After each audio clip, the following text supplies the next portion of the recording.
Hello class, how are you guys doing? I hope you all are doing well. And with that, I'm going to start the module for tonight, which is week 8. And we are going to discuss Tuples, chapter 10. And once the module comes in, I'll start explaining.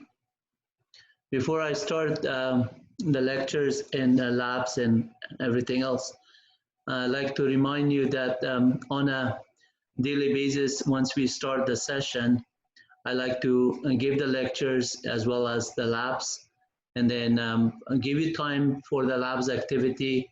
While I'm doing it, you can do it on your computer as well, and also give you more time starting tonight because we have covered enough and you're well versed and now that you can practice on your own. And I will be available at the lab time to answer your questions. But I have plenty of topics for tonight that we will cover for Tuples chapter 10, and then plenty of examples as well as the lecture. So if you have any question, please go ahead and ask the question. If you have any specific question regarding homework and assignments, please hold on to that one because that one is going to consume specific questions, will consume more of our time for the lecture. Those ones are have to do it in the office hours or maybe lab times or break times, you can ask me. But anything that regarding the material that we have covered and we are going to be covering, if you have any question regarding those ones, you're welcome to ask now. Does anybody have any question? Okay. I see 9 people with me and that are there. Please, I encourage you because this is it's asynchronous, not asynchronous. Synchronous means that I come online at the same time that course is scheduled to come, and you are also welcome to join in. Although you have an option to join in at the time because of the technology availability, you're not mandated that you have to be there, but we welcome your online activities, because when you're there, you will participate in questions and discussions and also listen to the lectures, and you might have a specific question at the time that I talk about it, and you can ask the question. If you do have question afterward, you can still watch the video that I'm posting every time that we are done with the video. As soon as the videos are available with the Convert Zoom, I just post the video replacing the lab times and the activity for the lecture, like this one that we are talking about. And then so that will be available right after, maybe some days on the same day, some day a few days later, depending on how soon the video is available, because the videos are sometimes, unfortunately, because the class is 3 hours, it is really long. And then you could take breaks, and we take breaks in between, and then the video is still going to be not like an hour video or 2 hour video. So the activity is really long, and then you can listen to it and then stop, pause, and take a break. That way you could just not be overwhelmed with the discussion. But unfortunately, myself, I don't have that option. I have to explain everything to cover the materials as much as possible within those 3 hours window. So we're going to discuss chapter 10 of the textbook, and then the material that is there is what is Python tuples. Tuple, like list, is a data structure, and there we have so far discussed integer data type, floating data type, string data type, and then we have discussed data structure, the string modules, the list modules or list class, in this case, list class, and type. The type of those ones or class, or they're all class. A string is a class, and then but the string is also a module that you could just call it a module if you download the string, string. Str is a class, which is a data structure that represents the structure for string sequences. And then we had discussed list, we had discussed data dictionaries, and we are discussing tonight tuples. Tuple, like list, it's always when people compare a tuple, they compare it with list. The reason they compare it with list, because list is a sequence of iteration data that you could iterate through them. But the only difference between a tuple and list, or maybe not the only difference, there's a few major differences. One of the major differences is that tuple is immutable, meaning that you cannot modify an element of the tuple. So a tuple, like list, has indices, and each index sub 0, and they start with 0 until the last element of the tuple. For a list, you could modify the indices. Each element you could modify, you can change it. Tuple, like a string, str, you cannot modify it. So an element of a tuple, an element of a string is immutable, meaning that you cannot modify it. And then there's tuple slicing. Tuple slicing is that when you use the left bracket colon right bracket within an index of an element, you are slicing a tuple, similar to what we did slicing with list. And packing and unpacking, I'm going to give you all of these ones as examples, how you slice it, how you pack it, how you unpack it.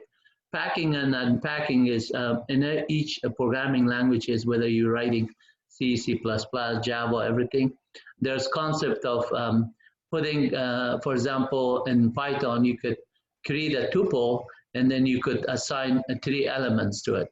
Those 3 elements, when you're putting into a tuple, those, let's say the elements are apple, pear, and grapes, those you assign it to a variable called fruit.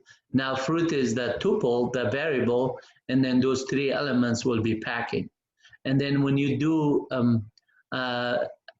unpack it, you just take A, comma, B, comma, C.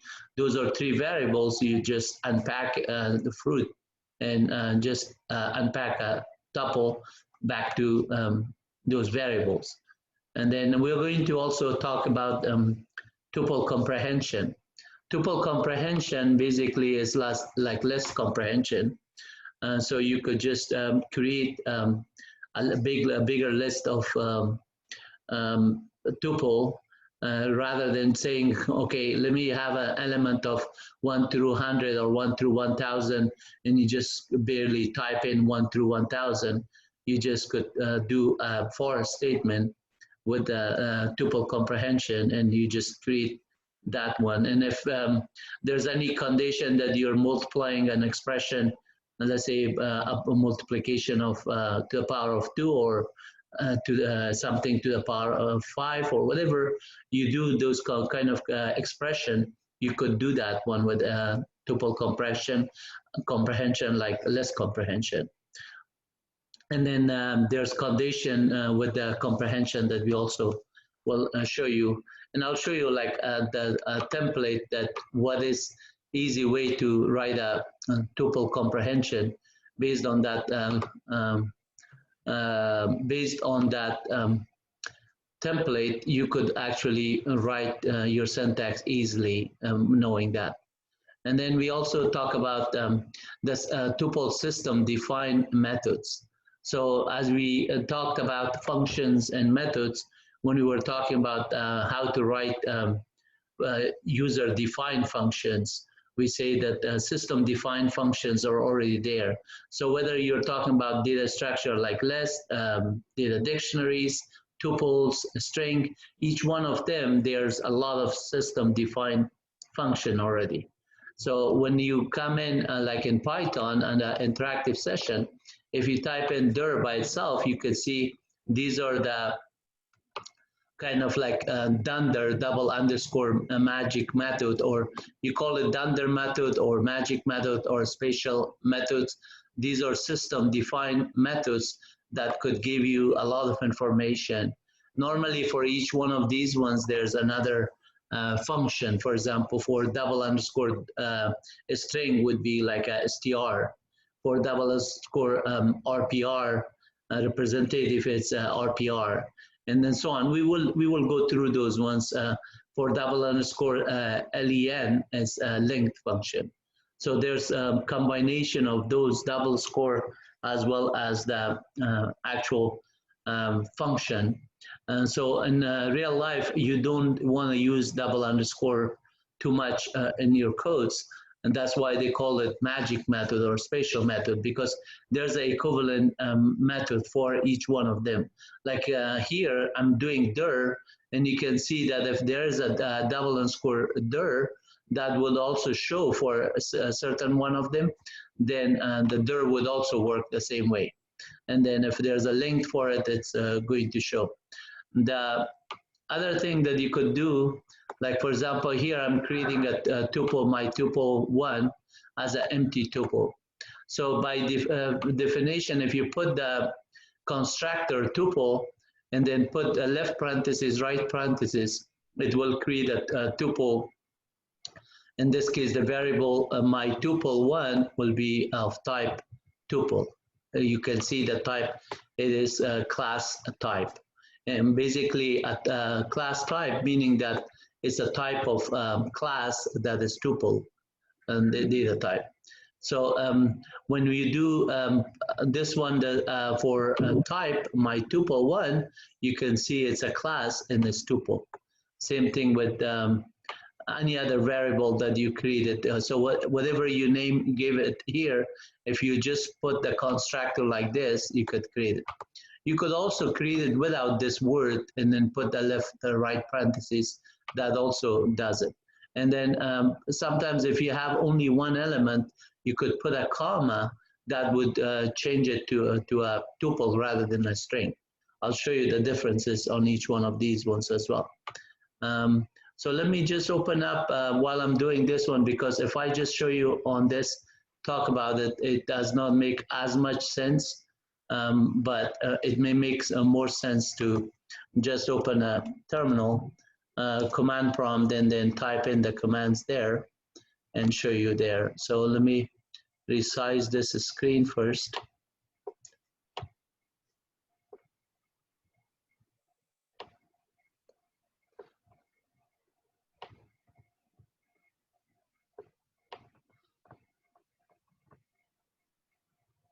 Okay, so in this case, if I just go to Python, now I'm dropped into a Python interactive session, which is the version is 3.8.3. As you had seen it in the past, so one way to know what Python version you have is you type on a Windows prompt, you say Python-V, uppercase V, or -- version. -- version. So if you're saying this is 3.8 because of my path, the one that Python is running, it is pointing to 3.8, and then inside there on the path, I could just type in Python, automatically reads the 3.8 version right here, and then it's going to just open up Python 3.8 here. So in order to clear my screen, I could import OS, import the OS module. Now if I do a dir, you can see that in addition to all these other methods that were there, OS is also loaded. So dir of OS, for example, it's going to tell me what methods I can use for it and what other attributes and constants and other things are available to me. So one of the method I'm going to use is os.system, and then I'm going to do a clear screen. So this is something that we have been doing it all day. And then if I need to know what machine I'm on, I could say os.name. This is an NT. os. For example, anything that I'm looking for. One of them is NT, and then maybe I could see what other options are for OS dot available to get it. So some of the stuff like os.stat, all of this environment or options are there. If I just want to do that one, plus like os.name was there, or os.open, .path. So like os.path, it will give me the path of where I started my NT path modules and program data library. This is the Anaconda for Python that I'm using it. So in this case, under program data, Anaconda 3 is the Python distribution that I'm using. But if you're using a different distribution, it would just say the path to that directory. And then there's a lot of exact stuff here. There's like environment, so I could just see like my path environment. I could see my all kind of things on the OS level. I could also say os.system and then get system information here. So like if I did like system info, that is a Windows command to give you all the system information. So let me go back after this to the fact that we are going to start the lecture with tuples. And once this one is loaded, I'll exit out of this.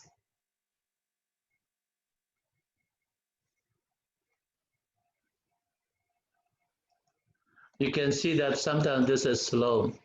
But because it's reading a lot of things from the system, and then it will load it in there. Let me see if I just have this machine. I could go back here, exit out, clear screen, and host name. Let's say Python here. I could say, for example, import os, and then here look at this os.system, and then since it's a Unix machine here, I could put a Unix uname -a, and look how fast that one information was displayed. And then here, if I just say hostname CTL, it is just this information is much faster in this case. And then here also you could do the system info, which eventually came in, as you can see here on this screen. It gives you a lot of details of what kind of Windows operating system 10 and all the information. But if I just say ipconfig to just see my IP configuration, that is fast. If I just say something like hostname, that command is fast, because it tells me that it's there. If I type in directory, it is going to be fast. So let me exit out of this, and then I'm going to minimize this window also, and then just go back here, start my, clear my screen, and then I go to Python. So if I have not loaded anything, imported anything, not running anything by default on version 3.8, these objects or Dunder methods are available. And then last week we showed you how to see a lot of the built-in methods, as well as the exceptions and everything else. So if you're looking for getting help on the Dunder method, like built-ins, __, you could see that this is a bigger list of all the classes, objects, base exception, and all the expression, constants, and the exceptions that are there. You can see is a number of them, and then the methods that are available, right? So I'm going to quit out of this because a bigger list. But if I just do a dir at this time, notice that I don't have anything loaded except these ones. So every time that you import something, like I say import math, then now you do a dir, the directory level of this, it shows you that there's another module called math. So if I type in type math, this one, it says it's a module. And if I do a dir of math, all the functions, method, and the dunder that are available within math module is there. The same thing if I just do import sys, and then I do dir, now in addition to math, sys module is loaded. So if I say type of sys, and then it's this, and now directory of sys will give me all the methods that constant and magic method, everything that are available is there. So if I'm looking for like sys.version, this would give me the 3.8 version of Python that it is currently installed. If you just do system_info, it will just say the major device 3.8.3, which is this. So the minor number is 0.3 and so on. Minor is 0.8 and then micro is 0.3. So there's a major release, is a minor release, and a micro release, sub release. And so if you look at the, for example, sys.executable, to see what is my Python, so I'm running the Anaconda 3.8 version of there from the program data, which means if I go to this program data, Anaconda, and then I type in Python, it will just run the same version, or I just type in Python because that path is in my path environment. So at this time I did a dir, I know that those are loaded. If I do a import OS, dir of OS, and then you will see this is a bigger list, right? So now os.system, and then I do want to clear the screen, and then say dir. Well, notice my dir at this time is all these ones, in addition to other ones. So let me exit out of this and just show you a different way to do this. If you do Python here, and now I just want to import math as M. So if I just say import math module as M, this as M meaning that this is an alias for this math. I could have just said import math, and then I had to do dir of math. I could do math.method name. But now since I create an alias for it as M, and then I just now do a dir, notice that the M is coming here. But if I just do type of M, this one is going to say it's a math module. It's a module, but it doesn't know what it is. So if I look at the method that are there, all the methods that are for the math, it is here that this math is not showing, right? The reason is because it doesn't know what math is, but it knows what M is.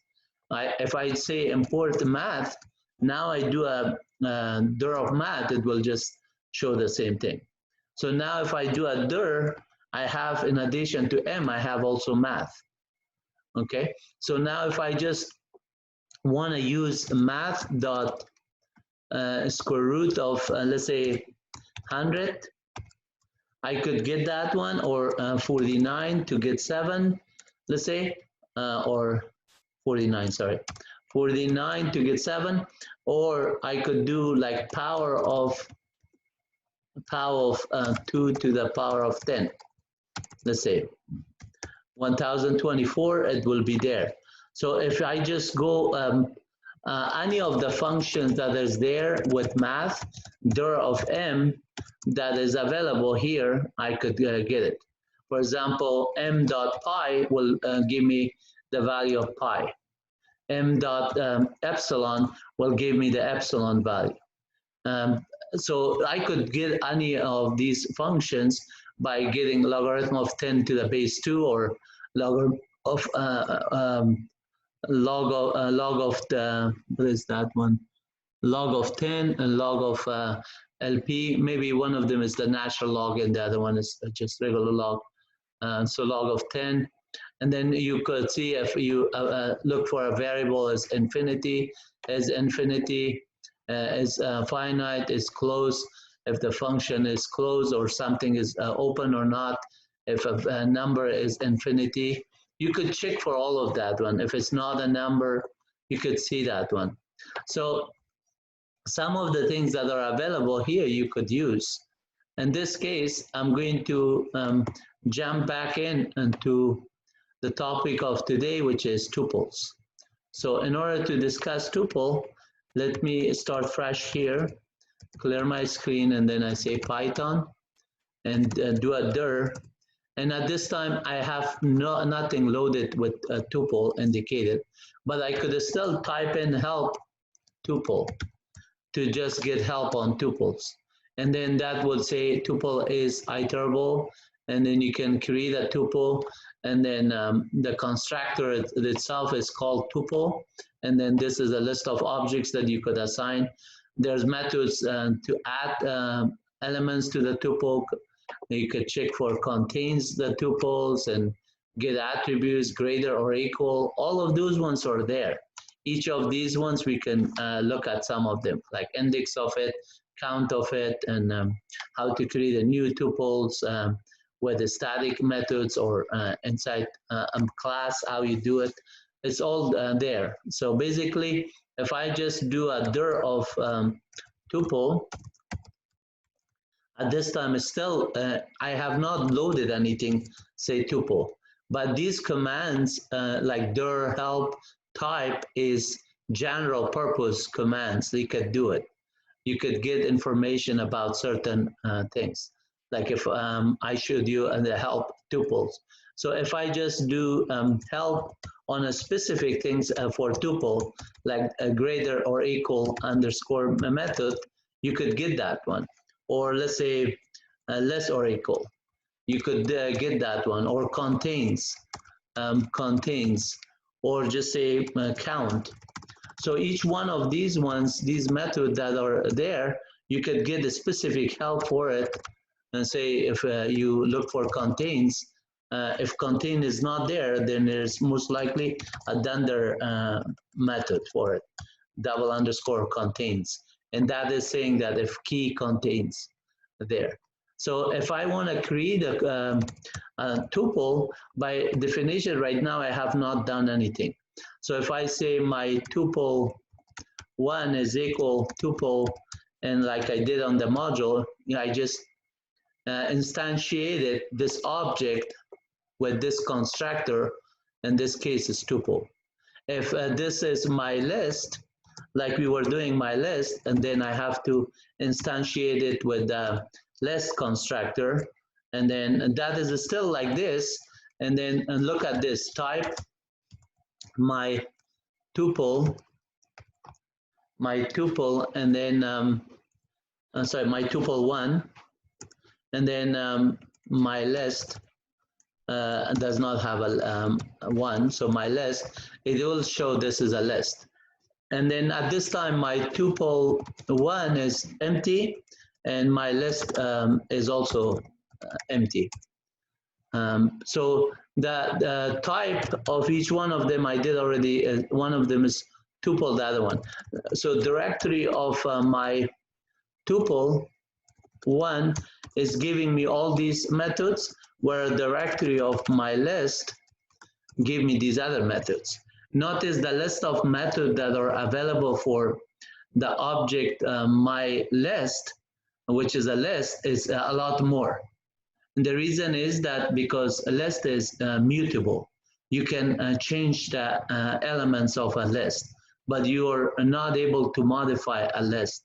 I mean a tuple with an element of it. So if I just want to say my tuple 1 sub 0 is equal this, it says that object does not support item assignment, because this one, so my tuple 1 already has an empty list. If I want to just grow the list, I mean the tuple, I have to do it differently because I cannot modify the entire element of the tuple. But I could do something like this.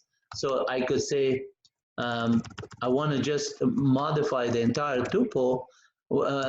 At this time, my tuple one is empty. So if I want to modify the entire tuple, I could say my tuple 1 is equal, I could just create a new tuple.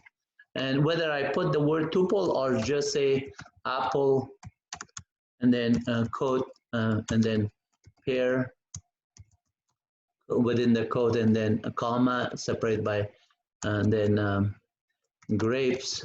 And let's say I do those three, one, and then instead of just, I mean, I could call it my tuple.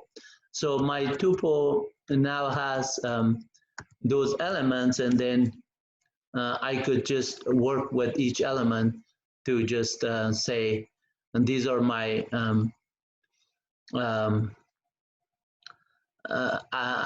these are my read-only attributes that I could assign to a dictionary and with certain values. So if I just do that one, those are constant. For example, for apple, I could just have a different value for in the dictionary, and that say apple is the keyword, and then pear is the keyword, and grape. For them to have different value in the dictionary, they could always have a different pricing. But the keyword apple will be a reserved keyword that is constant. It is not changing. So that allows you to protect the data in certain ways by making it a tuple.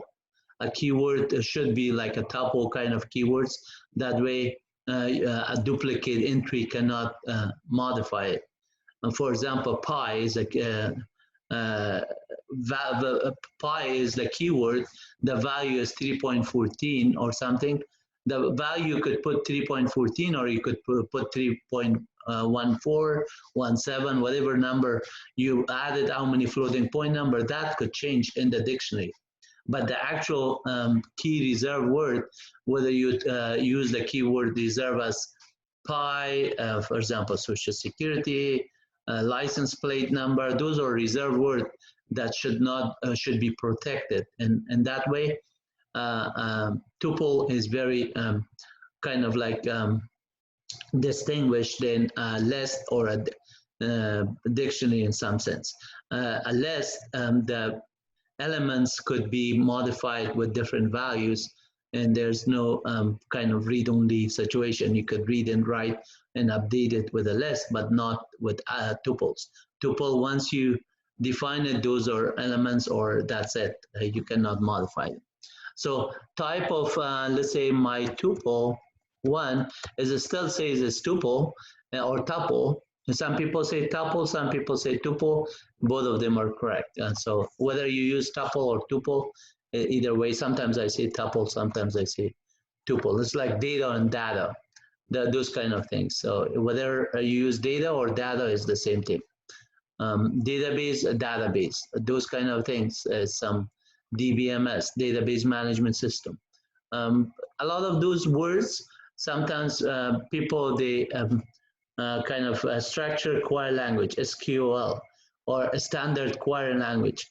It is a standard query language because people are writing in a query language very specific, whether you use Microsoft Access, Oracle, MySQL, DB3, a structured query language is a standard. Every one of them, they support the same kind of manipulation of data with querying in the data, whether it's data control language, data manipulation language, data access language, or data control language. Data control language basically give you options of manipulating the data with certain privileges, accessing, granting privileges, revoking privileges.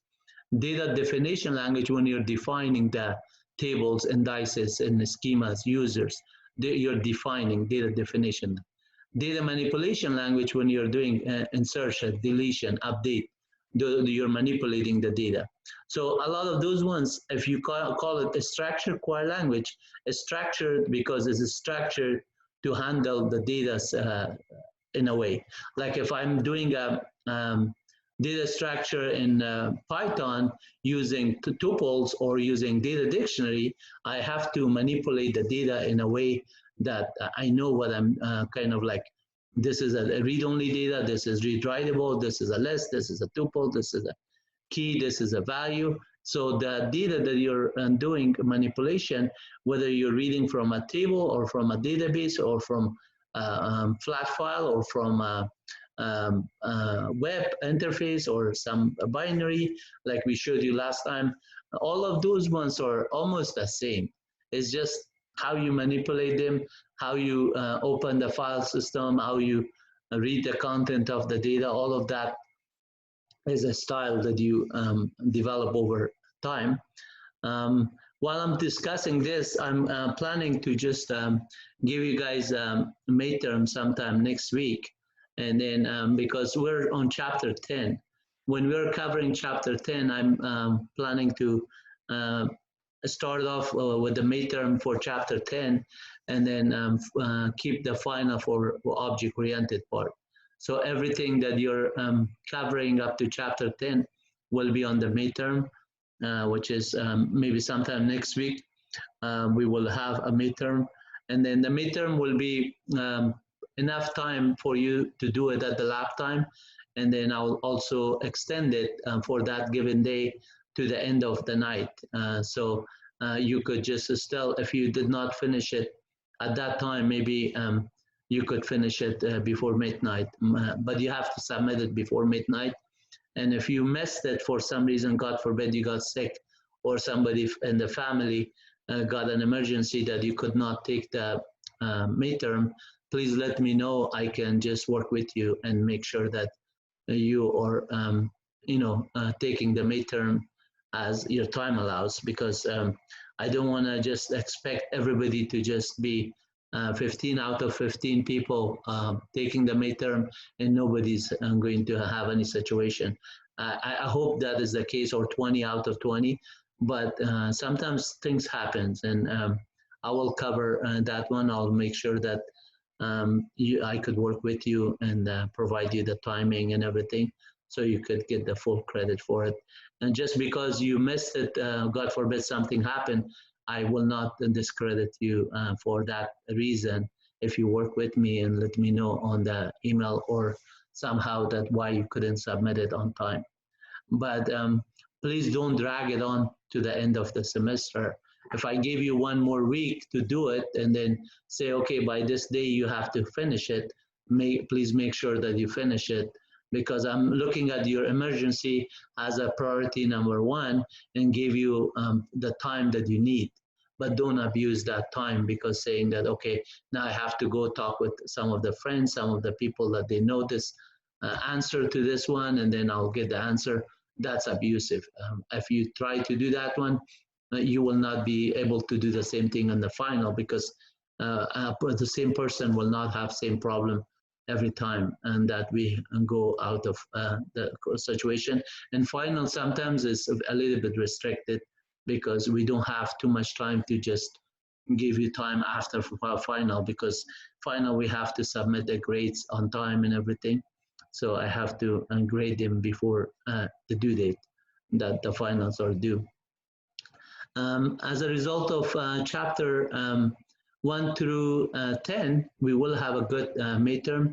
Midterms will be in the form of question that you could just answer based on certain topics that I'm going to, let's say, for example, I'll provide you a list and say, how would you generate from this question this?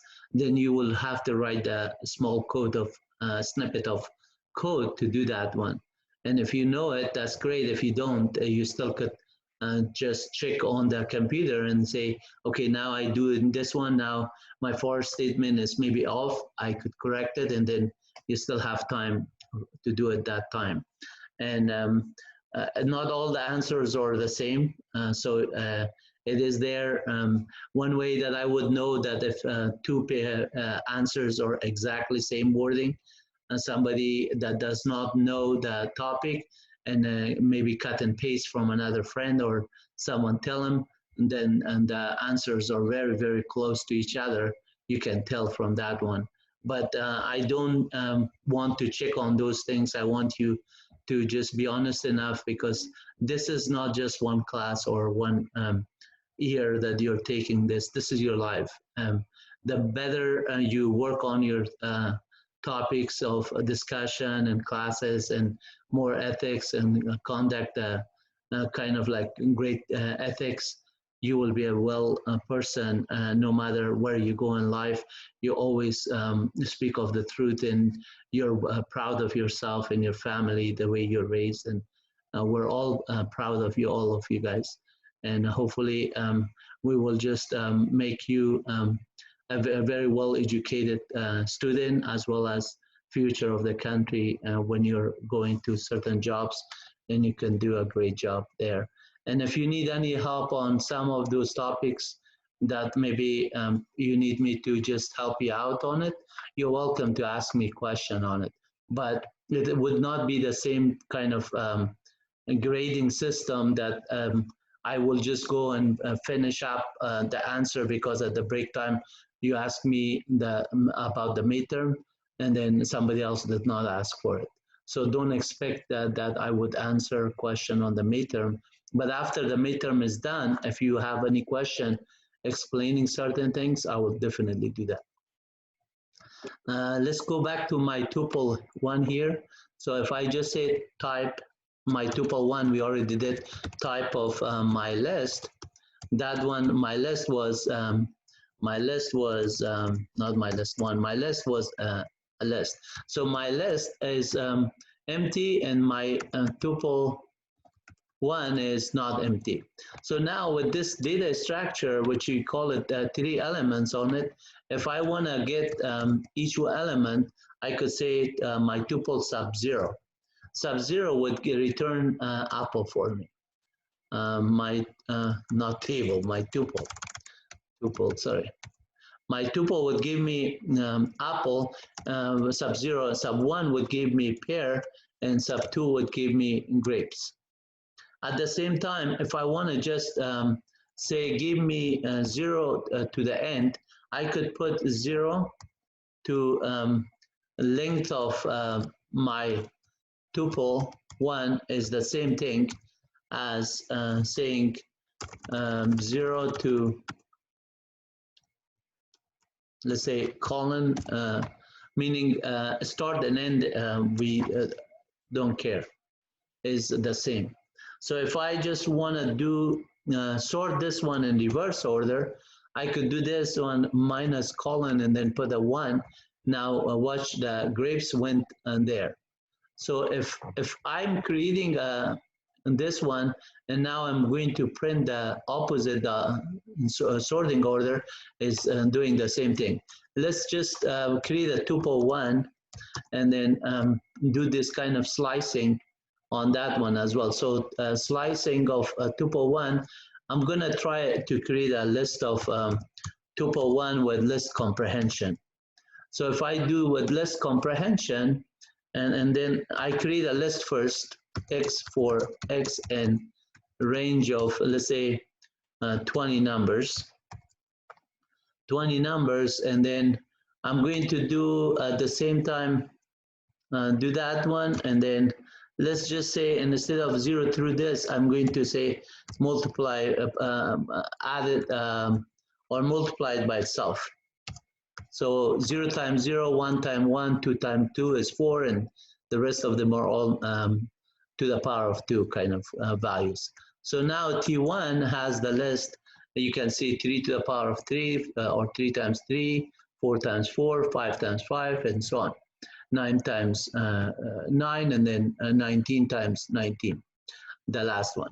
So if I just change this T1 and the range is smaller, let's say 10 of them, sorry, I pressed the wrong button here. So if I just do this one and then do a list of this, T1 now is smaller, up to 9. And then if I want to include the 10, I could do up to range of 11 because the last element will not be included. In this case, 11 is not included, but 10 is there. So 10 to the power of 2 or 10 times 10 is 100. So if I just do this one and I say T1 sub 0, of course I'm going to get the first element. And then length of T1 is going to tell me 11 elements. So I could do 11 and I should get 100. T1 sub length of it is 11. Actually would be out of range, but 10 would be this. Because of the start with 0, this would be 0, and then this 100 would be a 10, not 11. 11 would be out of range. So in this case, a minus a 1 will give me the 100. Also, minus 2 would give me 81. And minus 3 would give me a backward, so 64. And then if I just go the minus 10, then I get the 0.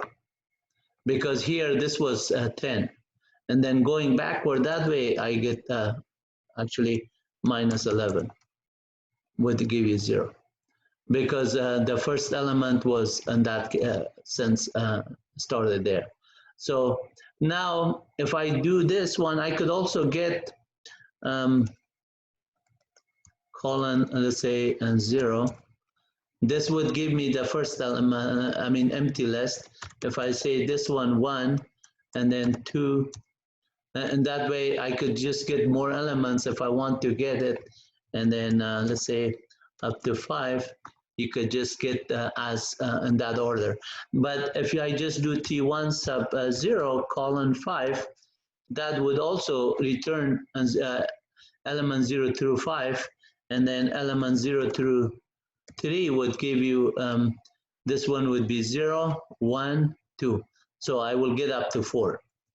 That would, because this one is 0, this is 1, this is 2.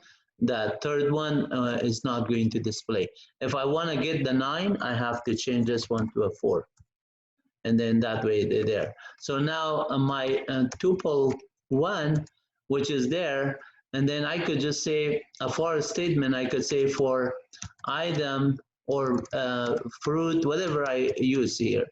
I could say fruit and my tuple 1, and then I could say I print I love, and then you could just say this plus name of the fruit. So and this here you could just say fruit, and then close it. So now it says I love apple, I love this, but notice that there's no space here. So I have to do, let me just write it like here, the for statement you did, you could just say right here, a space here. And then now it will be written properly. So as you do it, or you put comma here, and then it would automatically put a space for you. But because this one is a string and this one is a string, it is working here.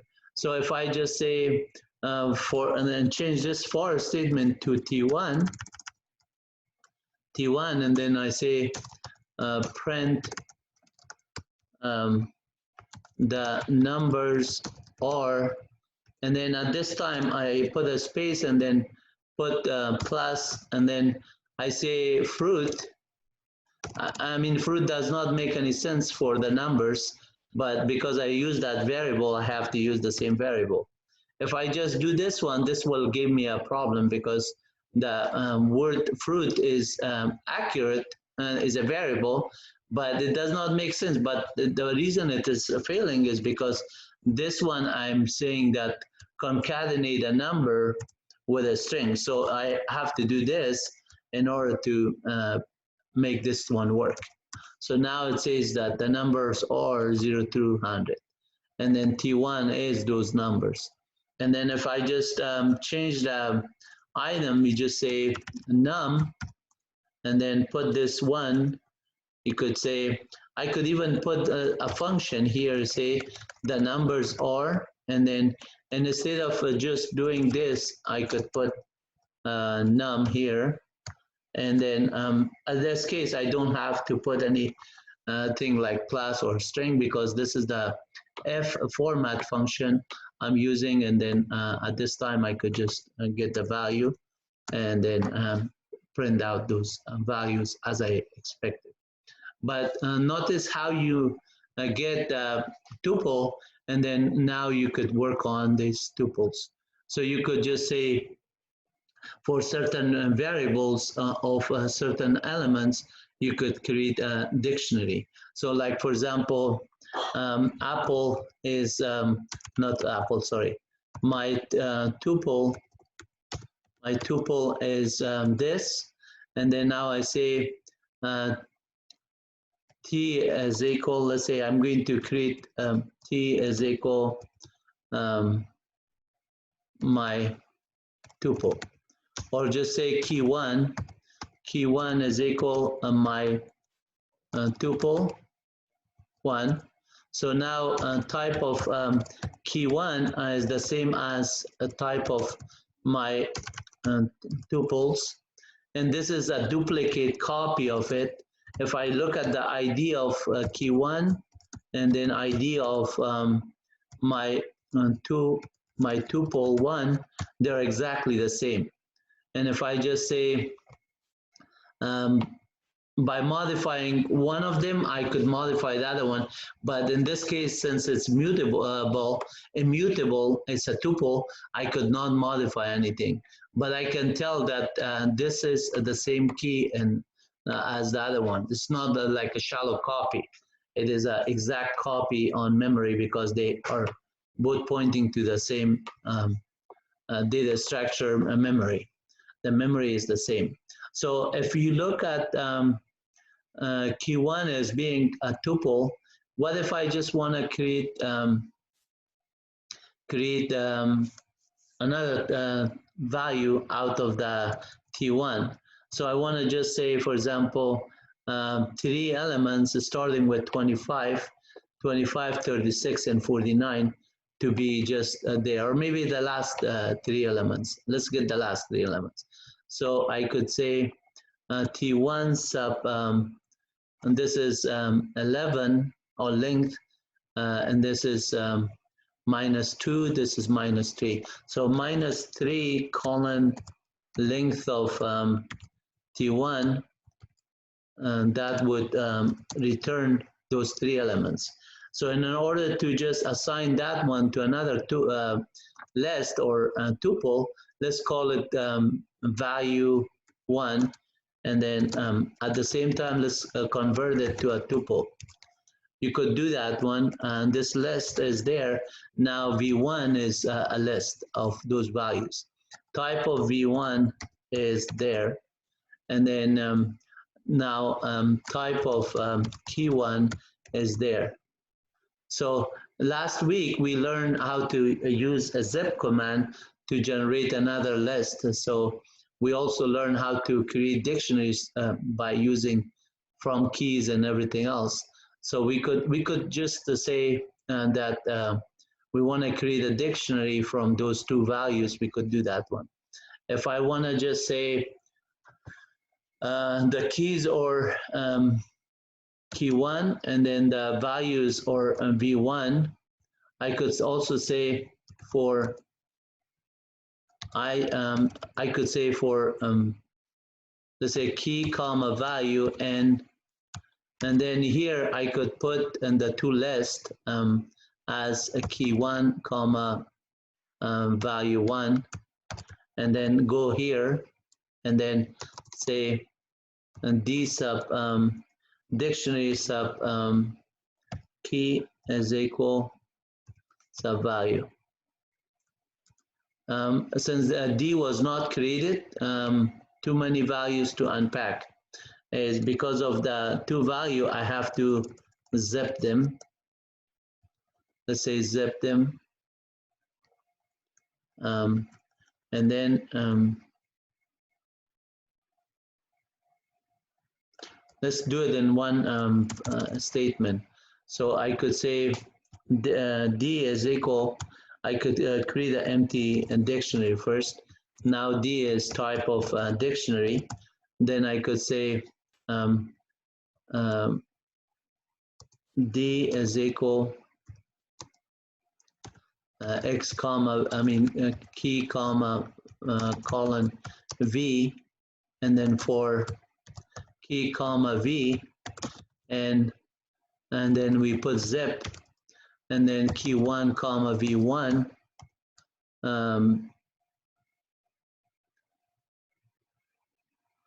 V1, and then at this time we close this one.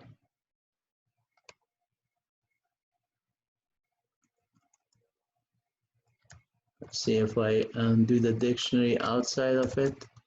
No.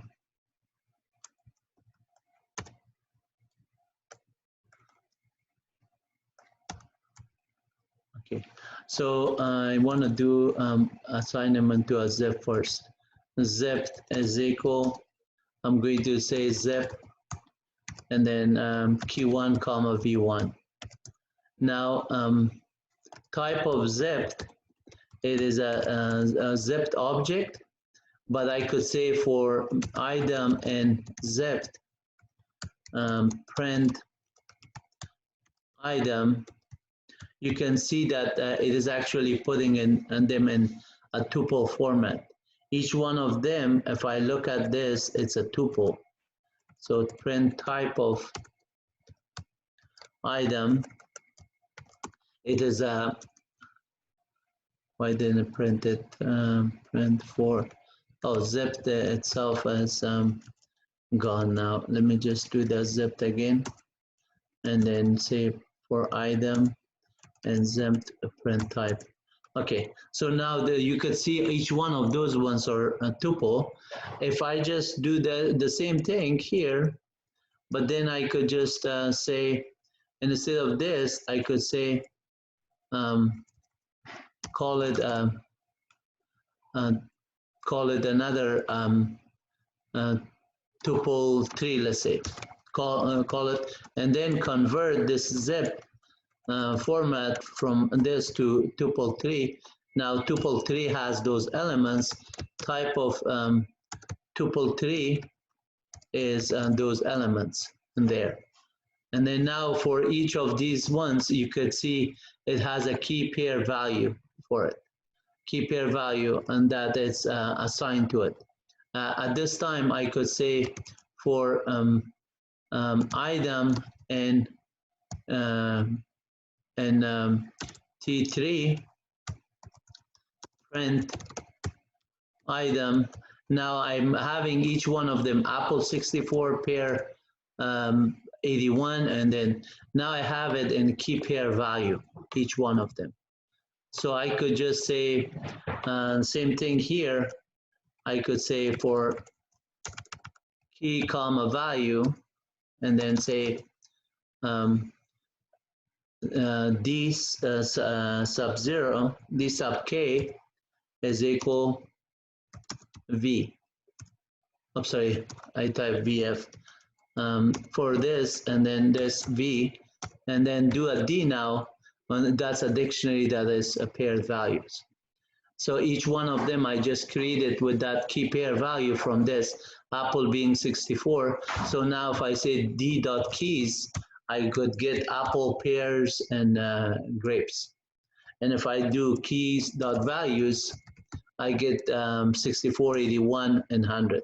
And if I do .items, it's both of them, key pair values. Each one of them is in the format that originally I had it with the T, was it T something, T3. T3. So if I'm just looking at it and then I say for D dot items, I can now just get that data, sorry, for item and for key comma value and D dot items, I could just say print, and then keys, and then values for it. I could get it that way too, Apple 64, PR81, and this. But notice how we convert it from initially a tuple of key 1 and another tuple of V1 back to a dictionary of D with those values. So the data structure in either case, the data structure was key 1, and then the second one was V1, value 1 for Apple and Pear. And you could go through this one with a big database to get the data that are keys. You can just put it into a structure and then convert it from one type to the other one, and then store it into some variables. Here, what I'm showing you on the dir commands, we already did those ones, help of it, we already did that one. Let me see what other parts we are covering here. The help tuples, we already discussed this. And so tuple Python, I'm right here. Let me just go with some definition before we jump into examples. So the tuple slicing is basically when you're getting elements of a tuple. So like fruit had this one, my tuple 1, and was having those 3, and T1 was that. So if I just want to get a certain one from T1, the slicing, meaning that if I want everything, I could do this. I could put 0 here, is the same thing as the previous command. I could put length of T1 here, is the same thing as previous one.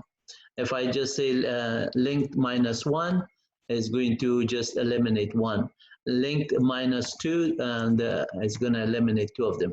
So if I just say -2 here, is the same as the other previous. -1 would be up to 81. And then if I want to get the last element, I could either leave it blank here, or I could say length of T1 would give me that one, or just have this one field blank here, meaning that it's 0 to end. If I leave the first element blank as well, as the same. If I want to start from length 1, which is start from 1 to the 100, it will do that one. So this is 0, this is 1, this is 2, this is 3, this is 4, this is 5. So if I want to get it starting with 5, then it will just start with 25 to the last element. If I only want to get to 5, then I could just do that. If I want to get 5 and 6, because this is 5, this is 6, I have to put 7 here. So that meaning that the last element -1. So if I just, whatever I put the last element, if I want one more element like 5, 6, 7, that would give me 49. I have to do 8 to get that. The same thing with the other one. So in slicing, it works like that. So if I just create another list 2 is equal, and then get as a portion of, let's say, create this one in a reverse order, -1 of the T1. Now I just, by doing this one, I'm just doing a reverse, but now notice T1 is this and T2 is the reverse order. So this is slicing, that you're manipulating the data in a reverse order by doing that one. But notice that dir of T1 will give you that some of the functions that are available, some of the function, for example, if there's a sort function, and then you will see that you can do that sort on them. If there's a reverse function for that object, you could do that method. If it is not there, obviously you can't. But if, like for example, size of this one, size of this for size of is different than the actual size of like get says size of. No, it's not actually different, and in terms of byte it will return. But when I'm saying that it's different, is the sys.get size of will give you this size of. So if I import size of, let's say, for example, t1 dot underscore size of underscore will give me that's an object, but if I use it as a method, I see that t1 is 112 bytes long. And then if I look at the t2, even though that is a reverse, but it is the same size because they're a copy of each other in some ways. So now if I want to get, you say import sys module, and then say sys.get size of, and then put t1 here, and then 128, that is there because the sys module, it has some overloaded other modules that has to perform certain things with it. So like the tuples that we have and there are called my tuple 1, my tuple 1, it is 64, my tuple 1. If I just have one element into a tuple called tuple, and let's say 10, I'm going to just give it whatever arbitrary number. And then I just assign one element for it, and then I just say Apple. If I do this one and this one, let me just call it X. If I just say this is not a tuple. The reason I know that it's not a tuple because I did not put a comma right after this, and so it defines, even though I use the left parentheses here, it is still used this apple as a string.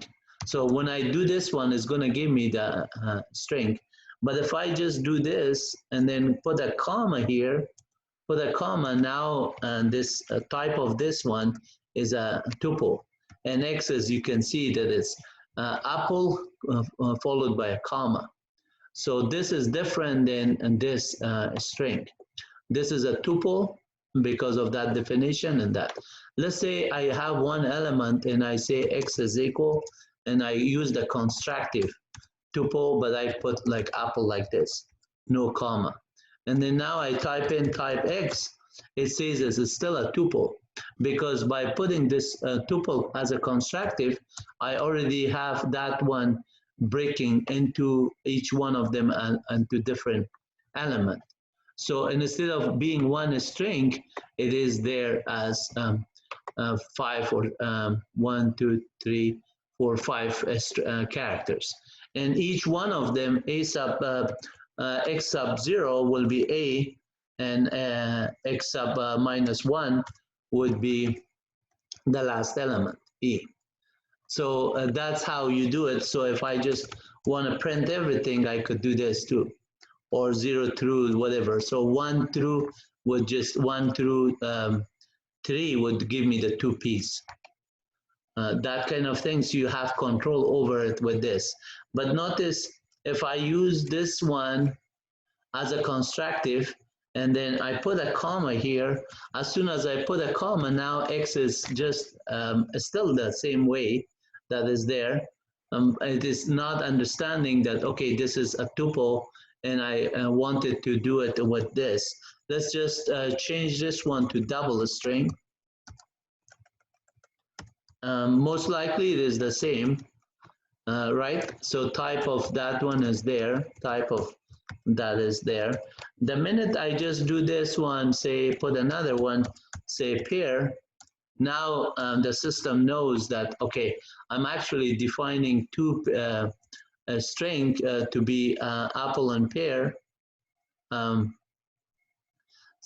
I have to do double quote here to say, while you're doing this one, and then convert it.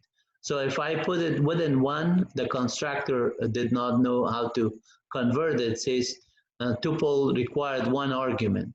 So in this case, this one was a tuples, but then it became the argument of tuple, so it works now. Now x is two of them. And then x sub 0 is going to be apple, and x sub 1 would be pear. And x sub minus 1 will also be pear, because the last element. And length of this one is 2 elements. But if I just did the other one, right here, this one, and then length of this is 5, because x is 5 elements. So you can see how the packing and unpacking slicing works on it. But unpacking is a different concept. So now if I just did this other statement, by doing this, I could do this, or I could just do this. This is a simple way to create a tuple. So now type of x is a tuple, and x is having those 2 elements. Length of x is there. So if I want to just modify x sub 0, that one I can print it, but I cannot assign a new value. A new value, the reason it is not going to do it, because it is a tuple, and tuples are immutable. They're not modifiable. Immutable means you cannot update them. You cannot change the content of an element. So, but you can just create this x and assign the whole list to say more elements, and then banana. So as you do it, and then let's say you have cherry, 5 of them, and then you go x. Now type of x is still tuple, and then if you go length of x is 5 elements, you could say for item and x, and then you could put this colon here. That's the same thing as not putting it earlier, but you have to put this colon afterward, because your for statement has to have a separator, so you could have the indentation properly. And then print item will print that one. So if I just did that one, or just did a 0 colon, the slicing that we were talking about, to minus 1, and then do that one, and then do print item, let's say print, and here you could put some other string, say love these fruits,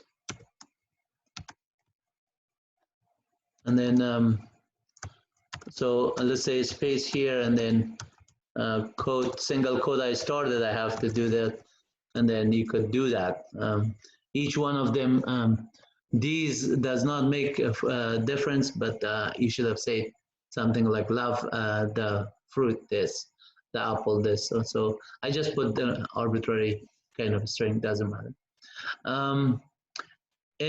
When you were manipulating data types from one to another one, you can convert a list to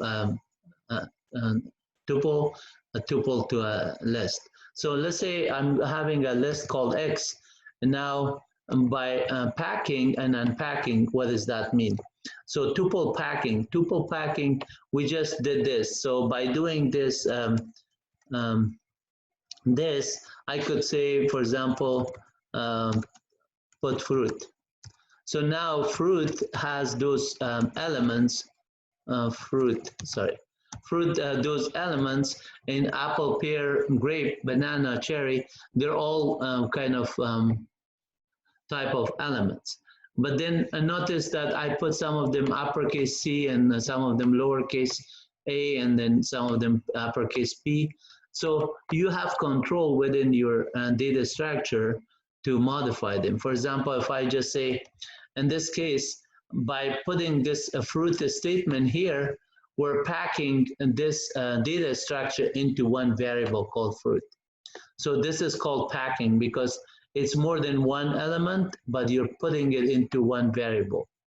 Okay, unpacking is that when you put a tuple and assign it to different variable.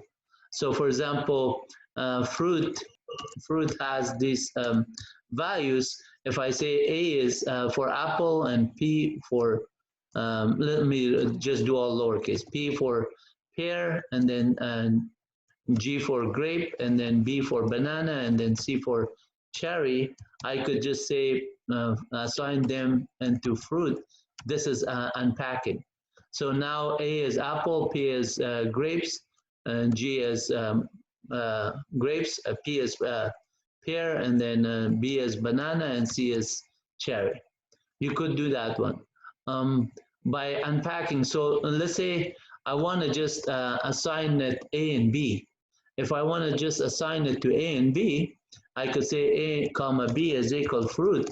That will not allow it because there are more values in fruit, but there's only two variables here, A and B.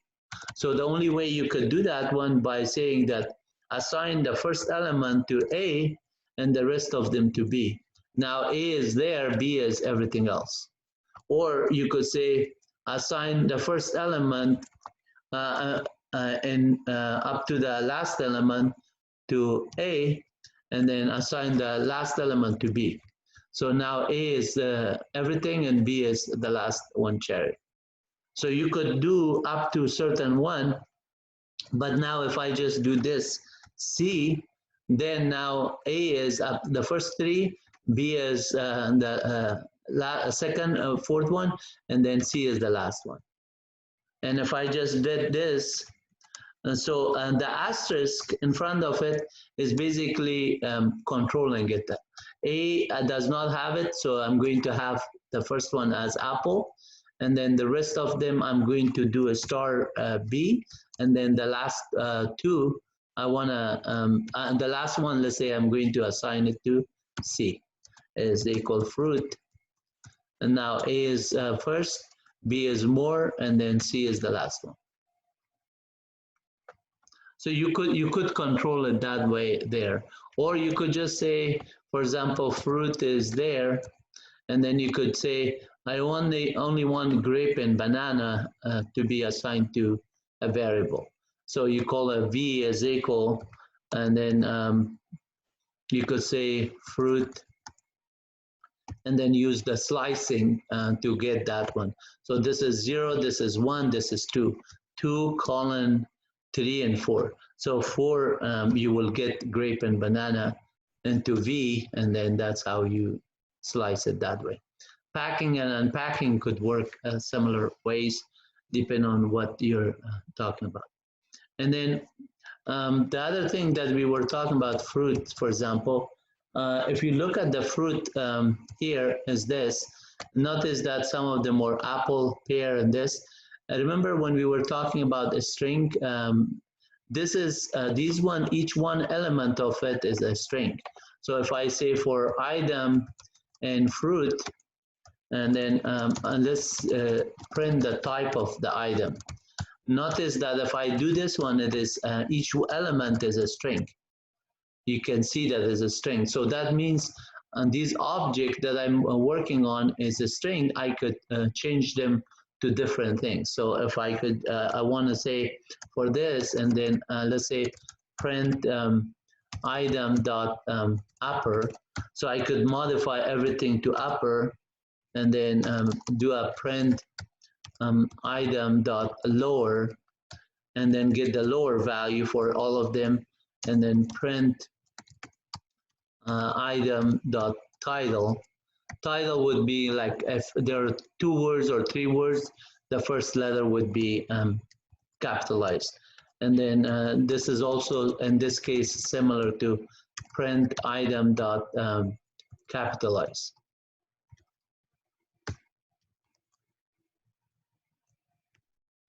And then that would do it. And then let's do another one. Say print item dot swap case. So cherry, the C would be lowercase, and everything else would be uppercase. And then the rest of these ones are all lowercase. It will change to uppercase for swap case, and then this one would be lowercase p, and then everything else on Apple would be uppercase. So if you print these ones, somewhere I had an item wrong, where I wrote item wrong, ITME, item, oh, right here. So let's just run it, this one again. And then we say, this one was accurate.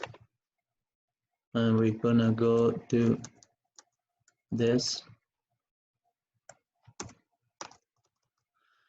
And this one, print item dot lower,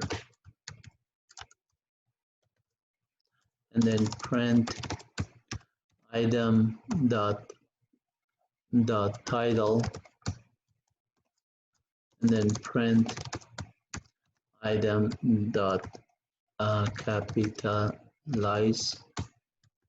Those are the methods that are coming with the string. So capitalize, and then last one was print item dot swap case.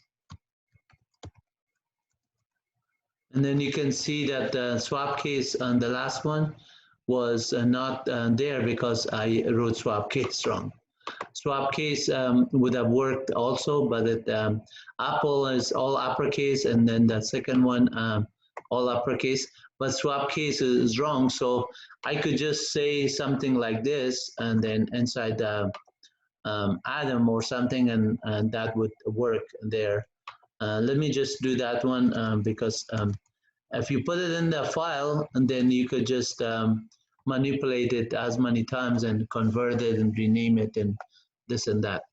So let's just do that one inside Atom, or inside a notepad or something. We could create a notepad plus plus or something. We do that. But 8:21, so we have enough time. That's good. I'm going to cover more.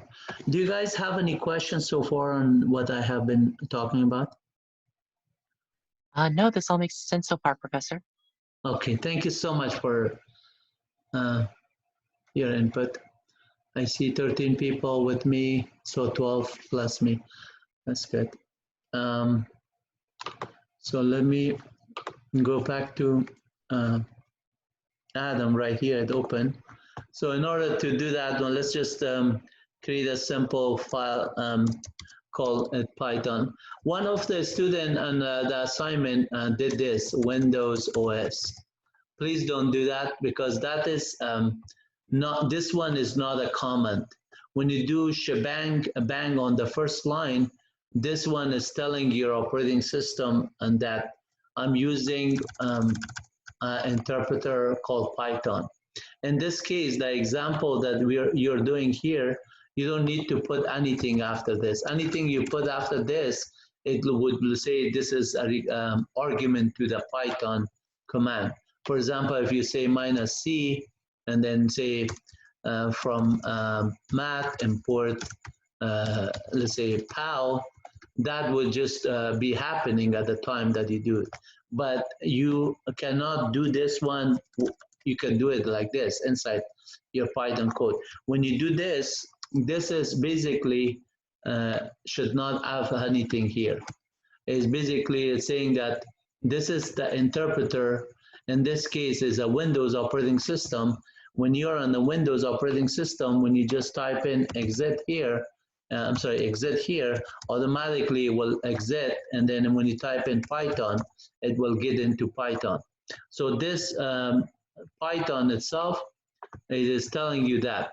If you're on Mac or Linux, then it's different. So like here,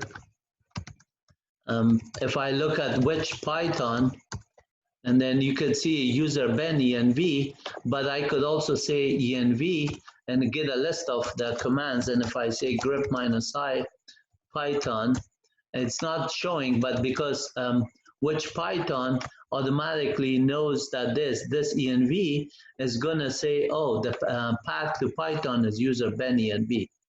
So it will, if I just put a program here called t1.py, then I need to do user ben env and then Python. This would just say print hello, this would just print that word, hello.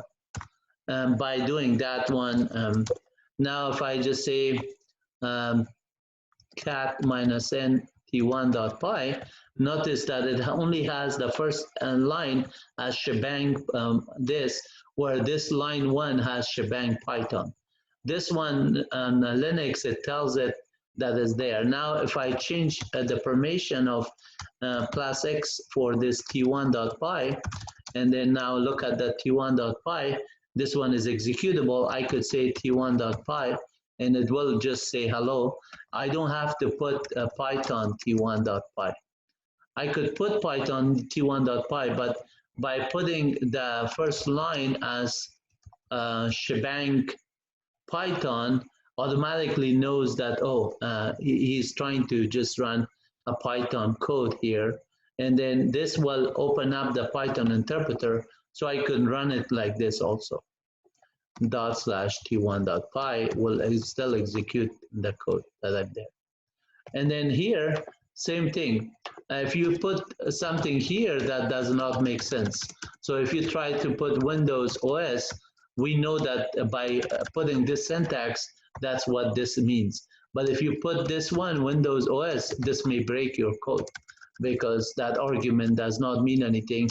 If you are not having this one, your code still will work if you have the extension .py. And some environment may require that you have to put this one, and if you put the Windows here, will not work. And those environments are specific because your path was not set to the Python path. By just doing this one, it's not going to find the path where Python is. So if you just hard code the path to the Python interactively, that is going to work only on that platform that you have. Let's say you hard coded on your computer, like myself, I'm doing it, running it on Anaconda, and I put the Anaconda version, and then another student wants to run it when they don't have the Anaconda distribution, that path is not going to find it. So you cannot just say here like C:/ and the path to the Anaconda. You could not do that one.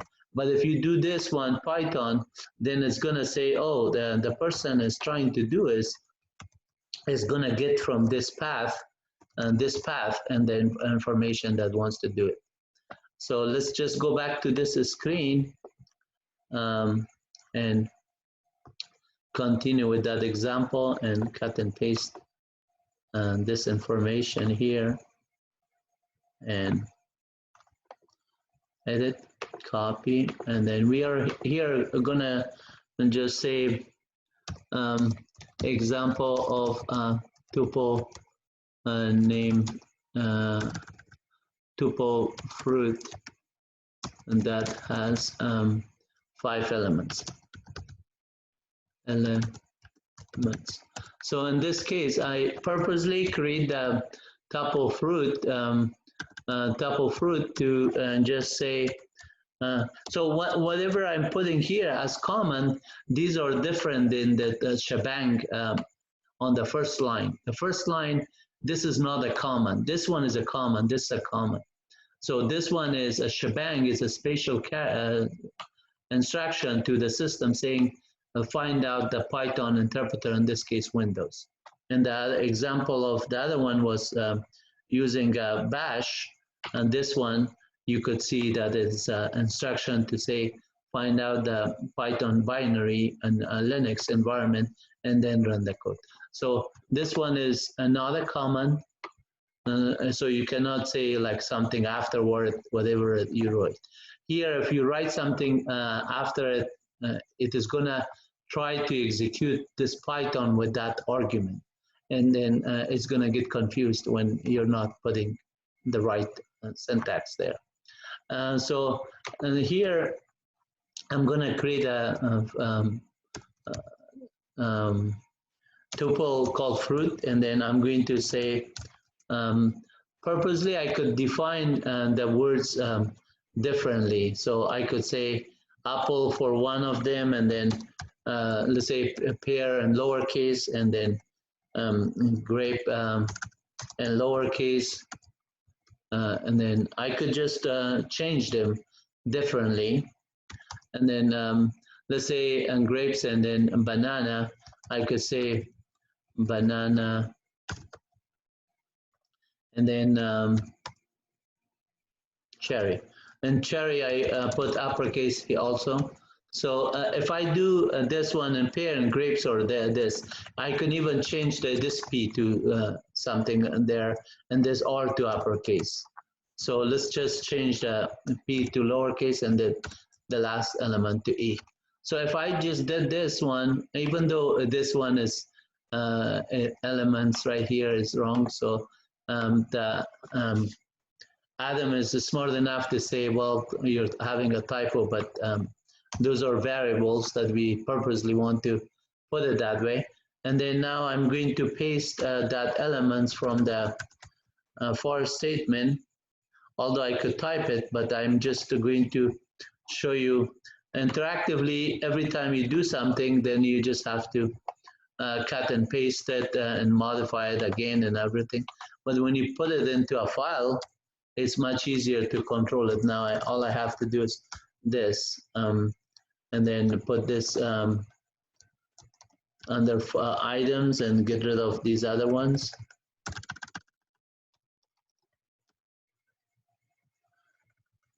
And if I'm on VI, I could modify these ones faster. And the same thing with edit and replacement. I could search for those ones inside here and then do the same thing. But it's only 5 lines. I could modify them. So now the indentation is correct.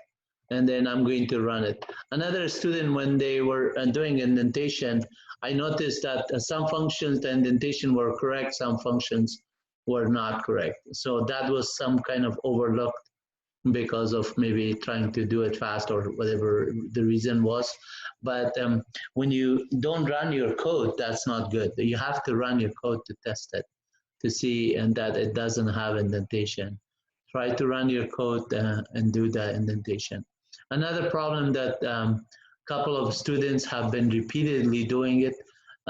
Moving forward, this is 8 weeks from the semester, and I mentioned that one so many times at the first 2-3 weeks that please make sure that you name your scripts correctly. Name the scripts with the assignment name underscore your last name .py.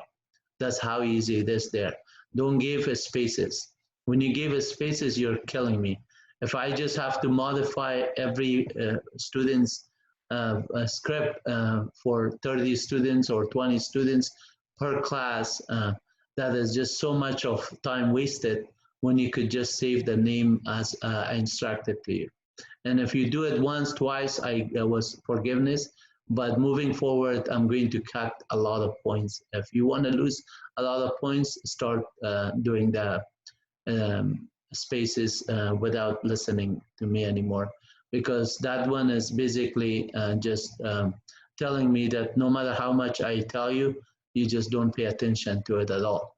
You keep saving the file with the spaces. Please don't save the file in the spaces.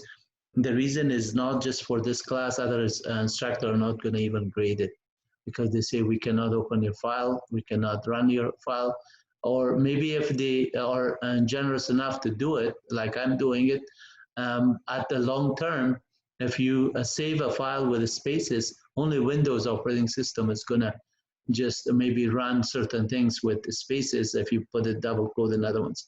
But if you're working on a bigger project that more people are there, other developers are going to complain about it. They say, your code broke my code because my code had dependency on some data that your code never ran. And as a result, the whole project failed. And some projects are big for certain companies, so you don't want to just be the bottleneck of the issue because you just like to save the file name with the spaces. And that's something that please, please, please, please don't do it. I'm just repeating it. I really, honestly, as a person being on the system forever, I just feel like that is the smallest things that you could do to pay attention to it, and it's so easy. Anybody could fix that one. There's not any things involved there that it's hard to do. In regards to this one, so now I save it. If I save it with the spaces, obviously it would be wrong. So I have to save it at the right directory structure where I want to save it. And then in this case, I'm just saying as a fruit example. So let's go to my chapters where I'm doing chapter 10 here. And I'm going to go to my PC in this case, and then I save it into the user directories on the C drive. I click on C drive, users.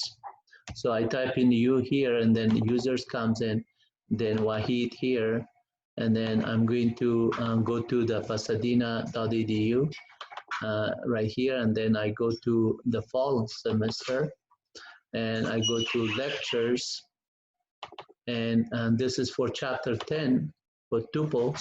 I'm going to call it fruit.py. So let's say fruit.py is there. Now, if I want to run it inside here, notice as soon as I named it, named it correctly, and then all the coloring changed, it knows that this is a .py. And so fruit.py is the name, and then I'm going to run it. Run. So it should fail like it did on the swap case. The case is mistyped here. So when you run it, it's coming here. Now notice is that fruit, the name fruit is wrong. So I put it fruit here, and then fruit here. What it says there, name error, fruit is not defined.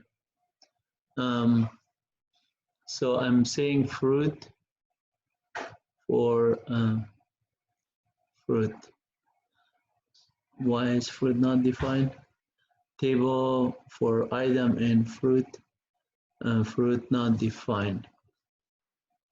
Okay. Something is a typo here, no.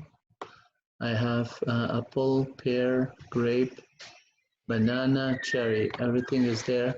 Let me just type in print fruit, and then let's see if save it, then print it. I mean execute it, run a script. So it did print it, and then it says string object not attributed swap case. So earlier I was saying fruit is not defined, it was correctly defined, but somehow it was not reading it properly. So now swap case is mistyped, so I'm going to correct that one, swap case, and then save it again. This is not a PyCharm, so it's not automatically saved. I have to save it, and then I say run a script, and then the output is showing here. Notice this output that are showing here, the first one that I was doing in changing it to uppercase. And so for each item, you notice that apple is printed first in uppercase, then lowercase, then entitled, then in capitalized, and then convert the case. The convert the case for Apple, A was uppercase, and everything else converted to lowercase, and so on. And in order to see this output now, we have this one as an example. We could also clear the screen, cd to pasadena.edu, cd to starfall, cd to lectures,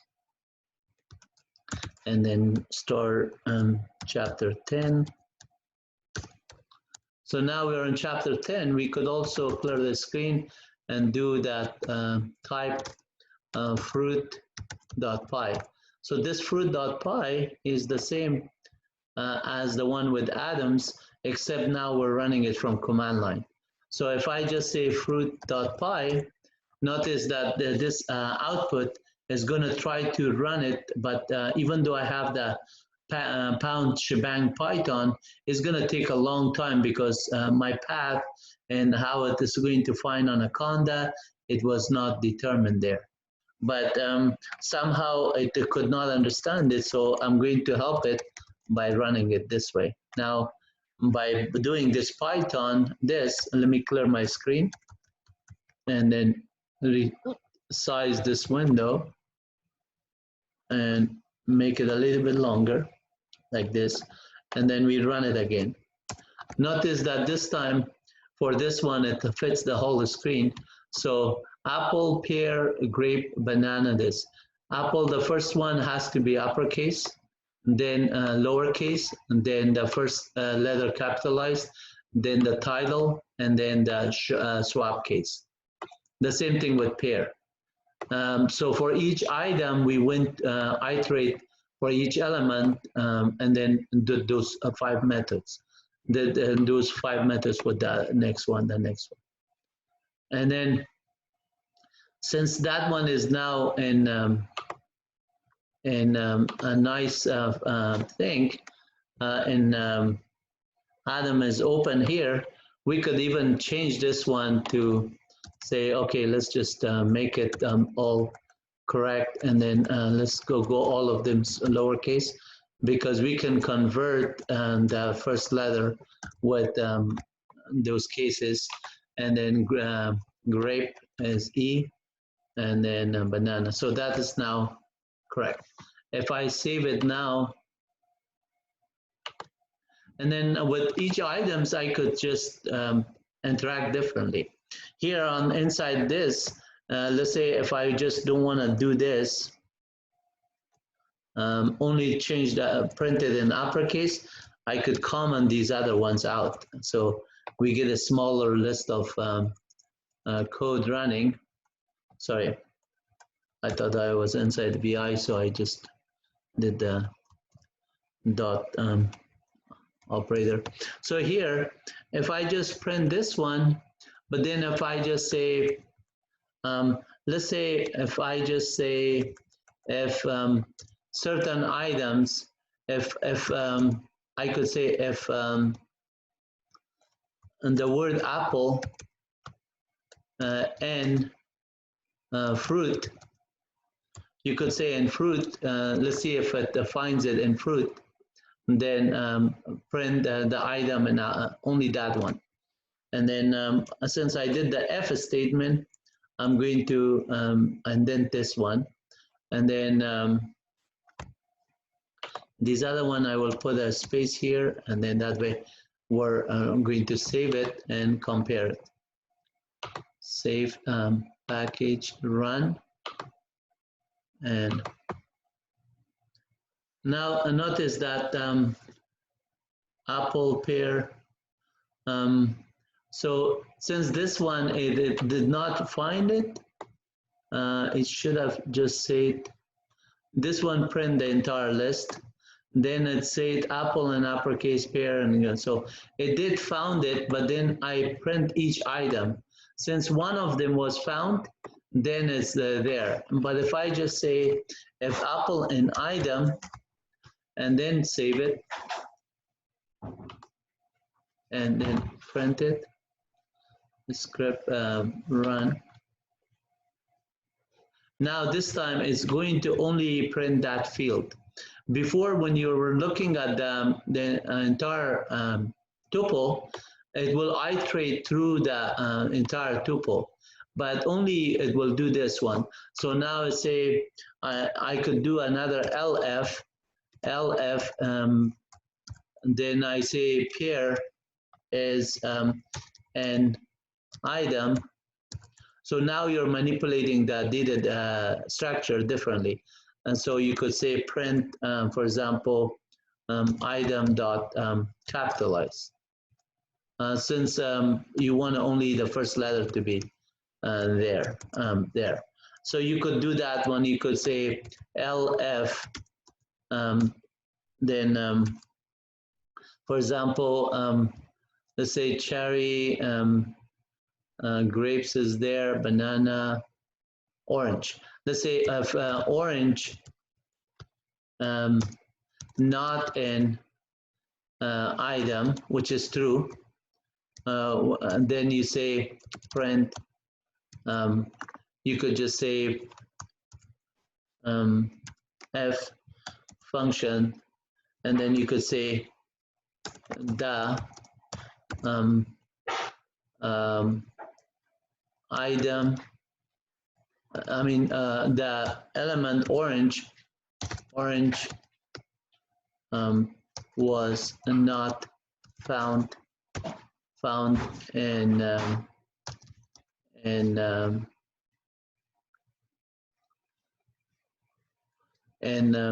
item or in fruit. So you could do that one. I'm going to change this one to uppercase. I'm going to put this as a structure to print that one, and then I'm going to put this one within double quote, and I'm going to change this one to single quote. So the function f will print now orange within this one because orange is not found in fruit, and then print this. And then let's not have an else part. You could do an else part if you want to, or just do more checking. But those conditions or extra, that whatever you want to do with it, depending on your choice, you could modify them. So the orange was not found in fruits, and every time that it did not find on the items, it just gave the data structure for those data type. The other ones that were found, it was converted to the type we want there. And then you could see that the data structure, it is true because orange was not found in this other ones. And if you change that one to something like banana, this else part will not work because banana is found, so the not is not going to work. And then if you just say, let's say change that one to banana, and then in this case, you could just say the word banana here, or you could just say item. That would also do the same thing. But since the banana is found, it's not gonna run this else part. This else part, in this case, if I save it, it's not gonna happen because banana not in item is going to be false. So the else part, LF part will not run. You can see that right there. Banana LF not an item. Something I typed in wrong. So what is it? Invalid syntax. LF banana not an item. If this one is an item, let's see, why is it giving syntax line 15? 15 is there, okay.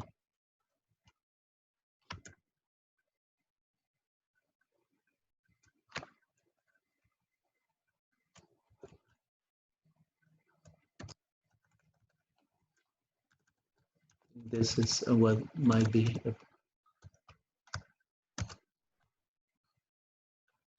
Let's try and save it. Sometimes the same line that it is complaining, it might not be the problem. Yeah, in this case was not the problem on the banana here, but it was on this line 14, and it was complaining about line 15, but we corrected it. So here you could see that LF banana not, and that part was not there. And it does say that banana was not found because at the time that was iterating apple pear, only banana was found, and then the next two element cherry was not found, so it went to the last element cherry. If I change this one to grapes, then you could see that it's going to do more than just twice. So that is something that you could look at.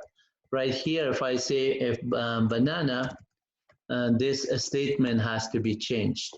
So now if I save it, and even though that the statement runs, it is found, and then I just don't want to see that output with banana was not found when it actually is there. Let's see, if banana, if an LF banana and item print. So in this case, we are going to print something meaningful. Like I said, that this has to be changed. So we're going to do a print item dot lowercase, let's say banana. Whatever is the item that we want to print here, in this case, is going to be if banana is there, convert it to a lowercase banana. Even though it is already a lowercase, we could change that when you see the banana. So now if I just say dot title, the first letter is there.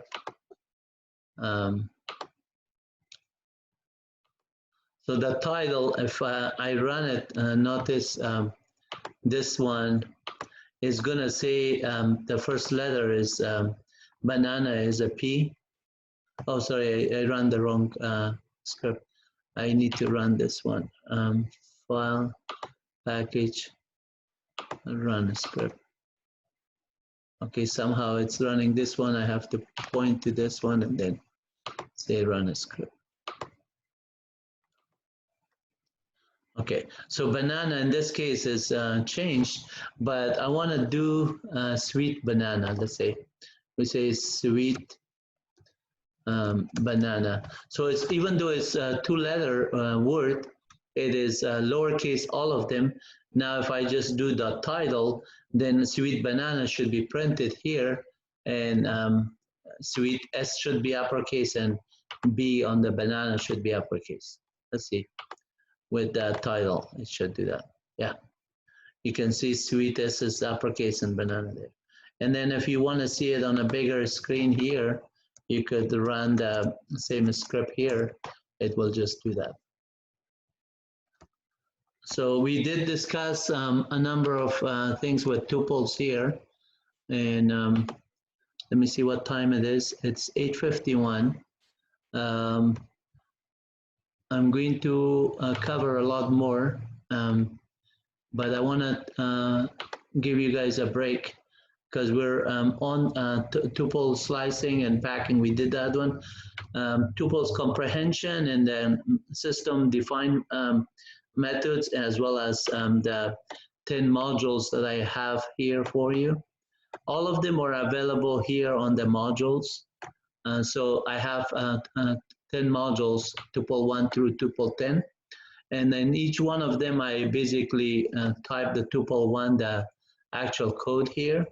And then I sometimes comment in on the section what the tuple does. And then if I'm looking for mixed data type, so tuple supports different data types. Within a tuple, you could have integer, you could have string, floating points, like list. They allow different data types within the same tuples. And you can even nest a tuple inside another tuples, or a list within tuples. Like here, this is a tuple, this is a list, and this is another tuple. They all are inside one tuple. You could do that one. We will go through all these examples 1 through 10. And then on the modules, when you look at the module, for each one, I run the code and I show you the output here. So it will show you the name of the script, how you run it, Python Tuple 1. And this is the output of that script on the above. Same thing with example 2, type tuple, and then I'll showing you here on how to do tuple packing and unpacking. But after the break, we go through all of this. But I'm just browsing through these options, because if you say, I really like that one, can I try it at my computer? You're welcome to cut and paste these ones. And at the lab time, at the end of this module, I wrote how you could get good at it by practicing it on your own computer, by maybe just taking this code or modifying a little bit, or running with different examples, different scenarios.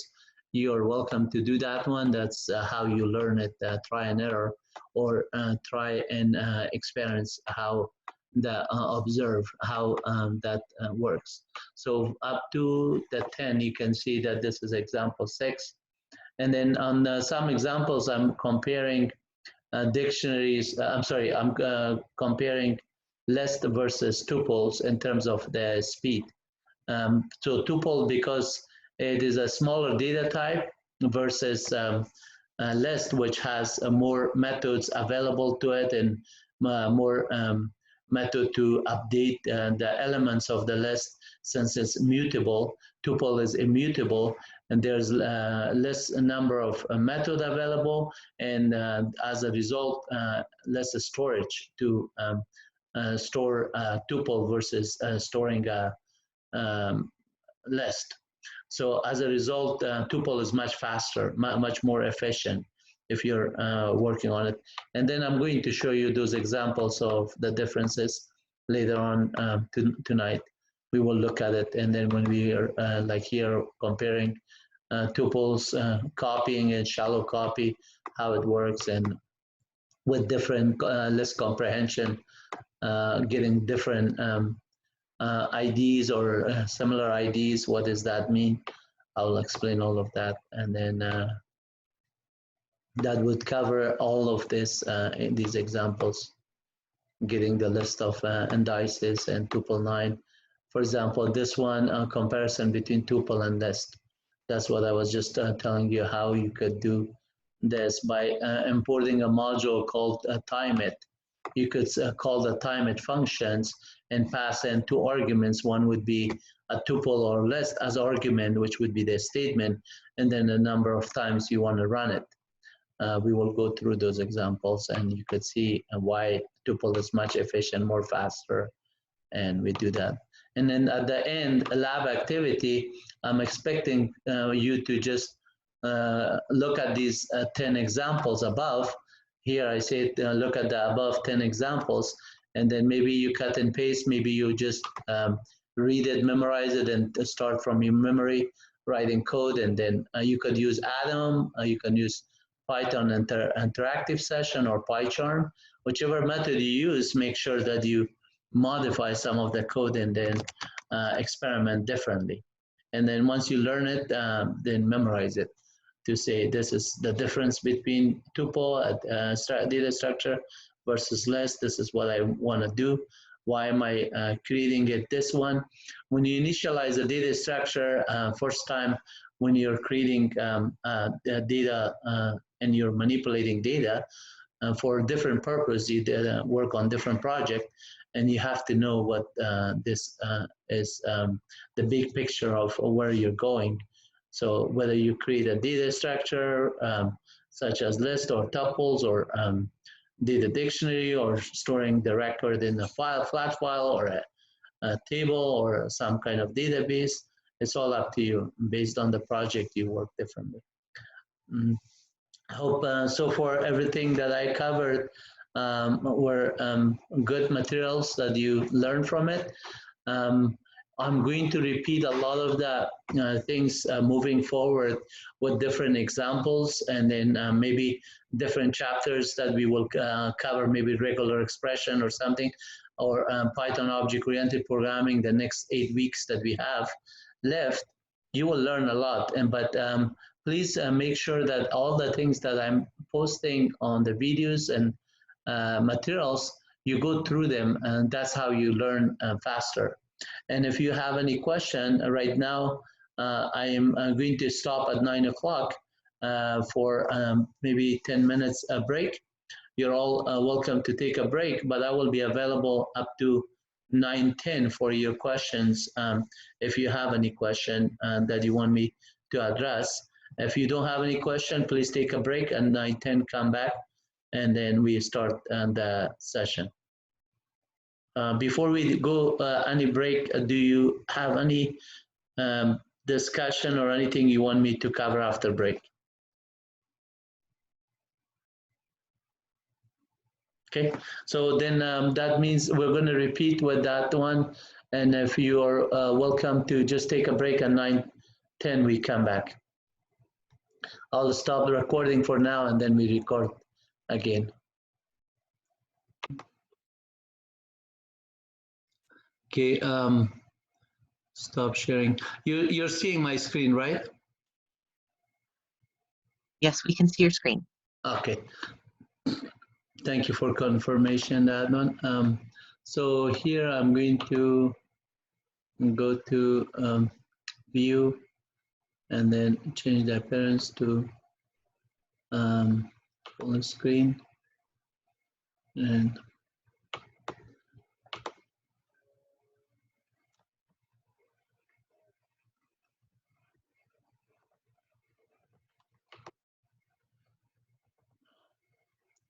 going to convert it to Zen mode.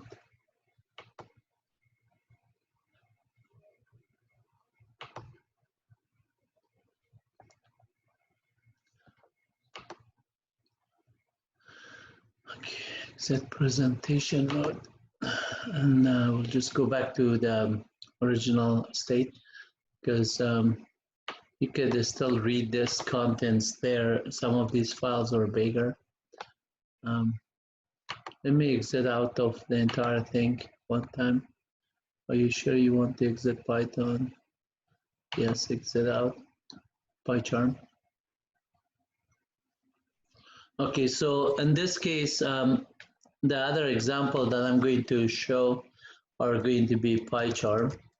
So I'm going to start the PyCharm community version application 2020 that I have already installed on the machine, as you know, and minimize these windows, and none of these ones are needed.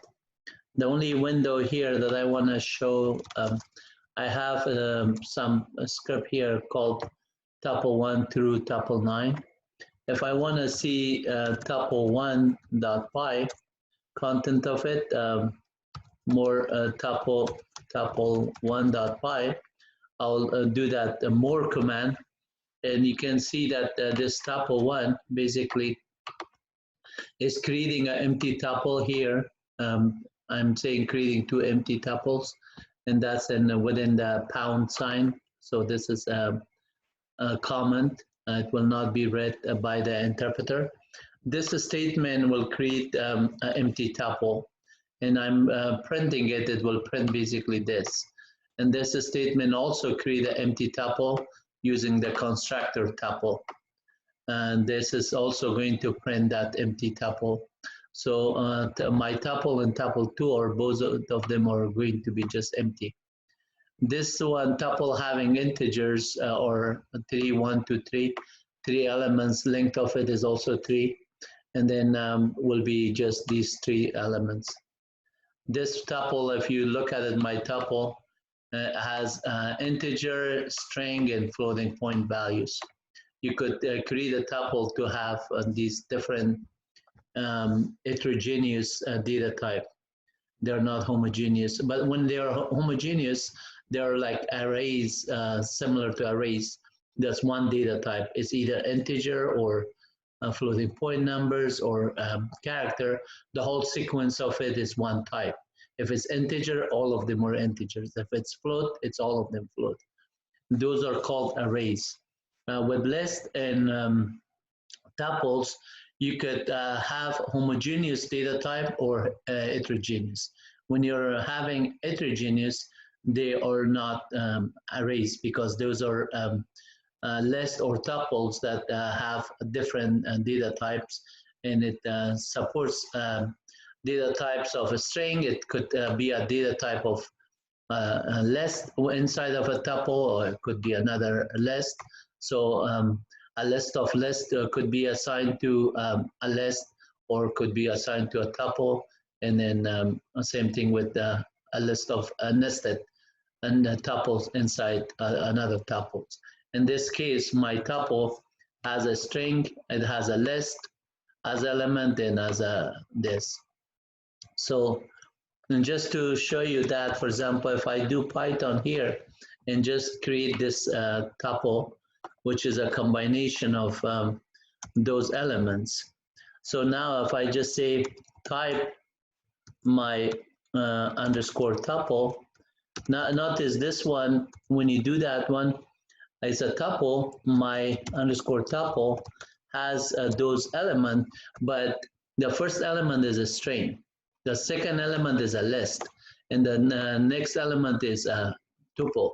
So if I look at it, say my tuple sub-0, that would just give me mouse. And then if I just want to do 1, it would give me 846 as a list.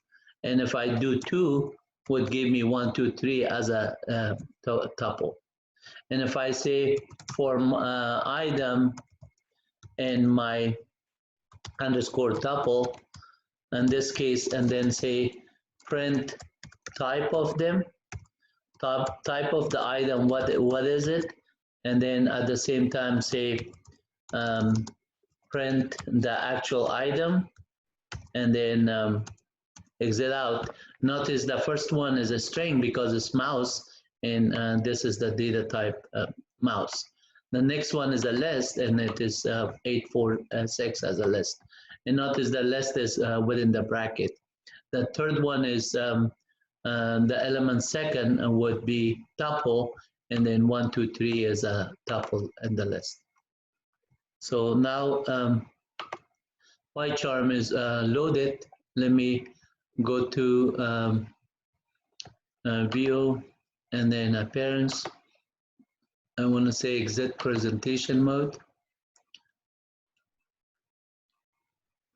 Okay, now we have it in the mode we want. So you could see, for example, the first one that I did, this one is not the first example. Let me just open up, open. I'm going to do the example 1. So let's go to example 1, chapter 10, and I want to go the first one, tuple 1. So this one, if you look at the lines here, and navigation, file view, appearances, tool window, distraction, free mode. Let's see what is that going to give me. Okay, so this one actually gave me a console screen as well. And if I just want to see the output, I could run it and see the output. I think it is big enough you can see the whole entire thing. So I'll just lower this one. And you can see that when we create the first one, this example is created with Python with these tuples objects. And then now I'm going to run them. So let's go on the run. And let's say run the first one. In this case, we are going to run, sorry about that, so tuple 1.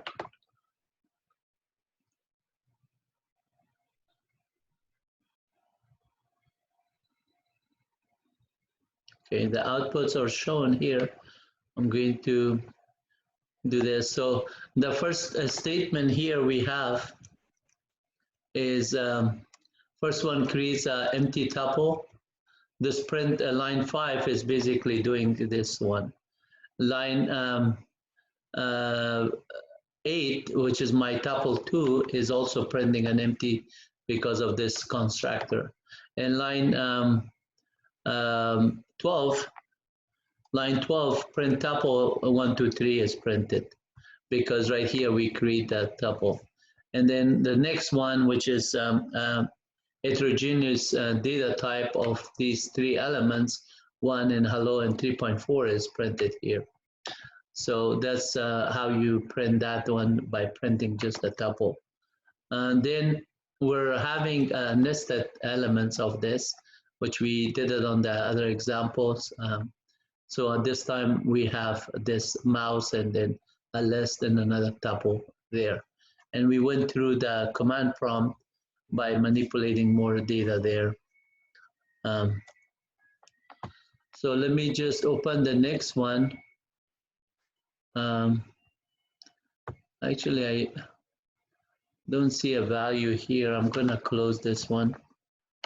because it's so hard to just read the data within the environment and list them. Here, I'm going to exit out of this. So clear my screen. Now do a type on tuple1.py is that code. And then I'm going to increase this one a little bit more. Now I just say, okay, I have that one. I'm going to run it with Python. So you can see that the line numbers are there, and then for each one of these elements, and it's going to be printed with the proper output there. I could even just write this code and then on Linux and then show you the line numbers with it, and then talk about it that way also.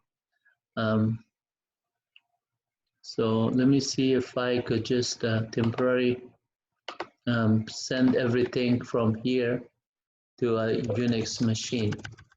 I'll show you a couple of things you could do. Because if we just do the same thing over and over on each one of this, you can see that the examples are small. And then I could say type, so clear screen.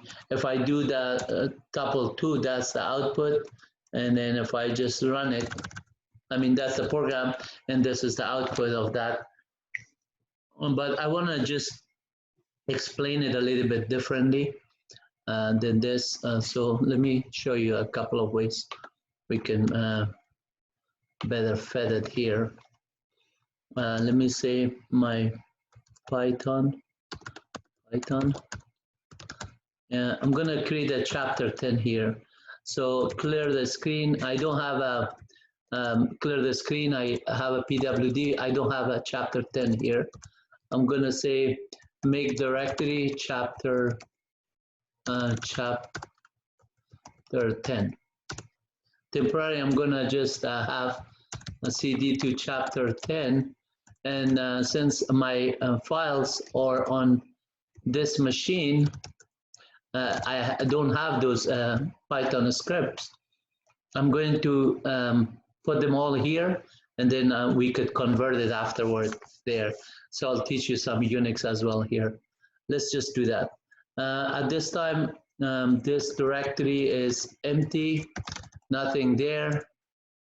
And I'm going to transfer the files using secure SSH from here. So clear the screen directory star.py.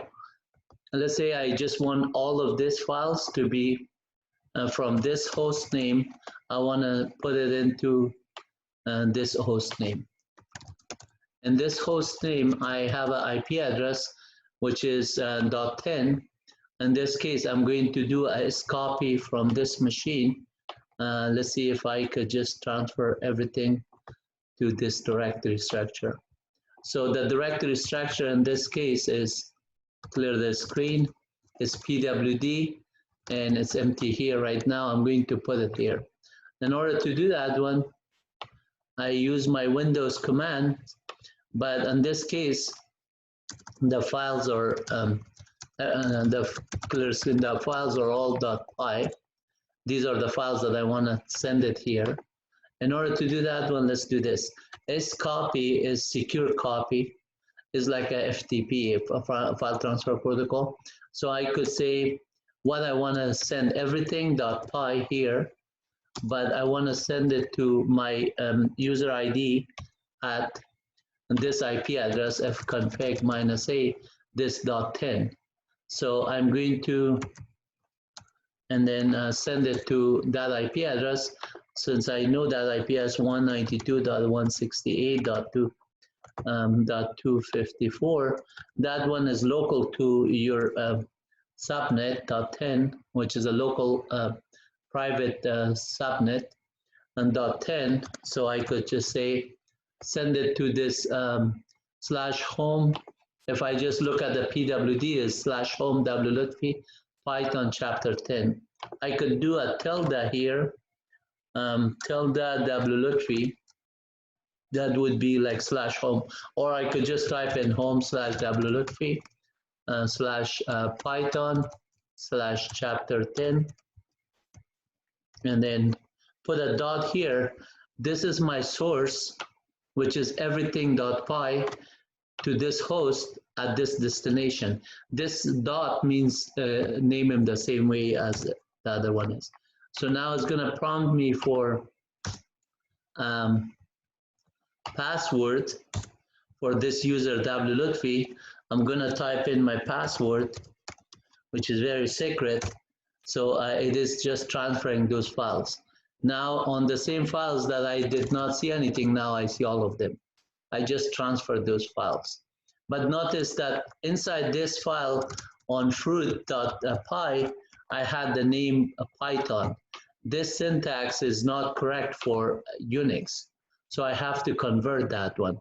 Now I'm done with this one. I could just maximize this window so you could see it better. And then clear my screen. Let's work on the fruit first. Fruit.py. So I'm going to do a VI.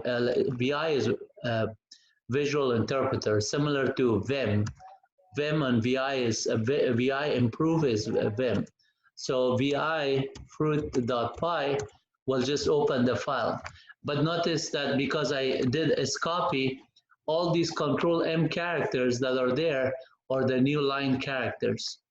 They need to be removed from here because those are Windows or DOS end of line character. On Linux, that's a $sign actually for new line. So I'm going to convert that one by doing this. We say 1, $sign, meaning that from line 1 through the end of line, which is this line 1 through this end of line, substitute. And then I'm using this character saying convert what? I'm going to do Control V first and then Control M. That would just duplicate that character, Control M, that I want to change it to. So the way you do it is a Control V followed by the Control M would be this. Or if you're doing a tab, Control V, then tab. And those kind of things that are invisible character, but you have to duplicate those ones. So I'm going to say change it to nothing by doing this one character and then G, meaning that after from this change it to nothing. And then the next one is substitution. So the first substitution, S is substitution. I have a special character. I could use any character. In this case, I choose the bracket. It's much easier to read that way. Change it from Control M to nothing and then globally. That's what that instruction means. Notice that all the Control M are gone. So now if I say set list, you could see that instead of Control M, it's a Control and $sign. $sign because the end of line characters and Linux is, that's how it is. So if I just say set no list, those $sign will not display there, but it's actually there. They are called invisible characters. So if I had tab, it would be Control I, those kind of things. So now a space is just a space. And then now if I want to see the list, say W, save it. But then this Python does not make any sense in this case. I'm going to say user ben env and then Python. So now this one is good. I could do that for Python. And then at this time, fruit.py is not executable. You can see it is a read-write. There's no executable bit set. And then for the owner and read-write for the group and read only for other people. This is the owner and this is the group and other people don't have right. So if I just say fruit.py, it's going to just say and this permission denied because that's not executable. But now if I want to change the mode of it, I could say 755 fruit.py, or I say change mode U plus X, meaning user can run it, or plus X, everybody could execute it, or 755 would be equivalent octal number for that. Now fruit.py has the permission set. And notice that since the permission is executable, the color also changes in Linux. So now if I just say fruit.py, it will run. And since that is what that code of, if I do cat -n fruit.py, you will see that line numbers in front of it. This -n means show me the line number. So if I clear my screen and I do, let's say clear the screen, and then I say cat -n fruit.py, I could say now run it. To look at the code, I could just say Python here, fruit.py, or I could say fruit.py. Both of them will run it the same way. Now the next one, clear the screen again. So the next one, if I'm just seeing another, let's see what's going on here, because when I do the screen, somehow it's not resizing it. Okay, now it does. The window was a little bit too much for it when I moved it, so there was some garbage left over there. Now if I do ls-l and then do a clear screen, it should clear it properly. So now if I just do ls-l, notice these other files are not executable. The permissions are not set. In order for me to change the permission of all of them, I could do change mode +x, meaning make everybody executable, star.py, and then do the same thing. Now all of them are executable, you see? And they all have this. I could have just done the same thing, change mode. Let's say, for example, -x star.py, and then do that one. Now they're all not having the executable bit set, including fruit.py. So if I want to do change mode 755, which is +x equivalent, then it will do the same thing. Notice all of them are 755. So I could do a combination of -x, -u, I'm sorry, -u as u for user, -o for owner, and then -g for group, or o for others, and then or I could put the numbers 7 meaning read, write, execute. The next one is if you want to make it 777, this is a security problem. Let's say change mode 777 star.py. Why is that security problem? Because this file is read, write, execute, but everybody, the entire world could read, write, execute on it, including the owner and the groups. Normally, you don't want to do this when you want to do 755. The owner should have read, write, execute, but other people, group could only read and execute. The group should not be able to write to it. And then the other people should not be able to write, but they should be able to execute and read it if it's executable script. So now we modified all the scripts in there, but then the content of these files, each one of them, if I run it like tuple10.py, let's say, or tuple1.py, is going to say bad interpreter, no such file. Because inside here, notice that control M characters are there. So I have to say, if I do a octal dum -c tuple1.py, I can see that each elements of that one. So you can see this is there. There's a new line character. The way Windows saves the new line characters after Python is a carriage return, a /n, and a /r for return, and then another /n. And then all of that in comparison to the fruit, octal dum -c fruit.py, fruit.py, you can see that it's user ben shebang Python env, and then right after that, then it's only one new line. There's no carriage return like the other one had it, or control M. So if I run fruit.py, it runs.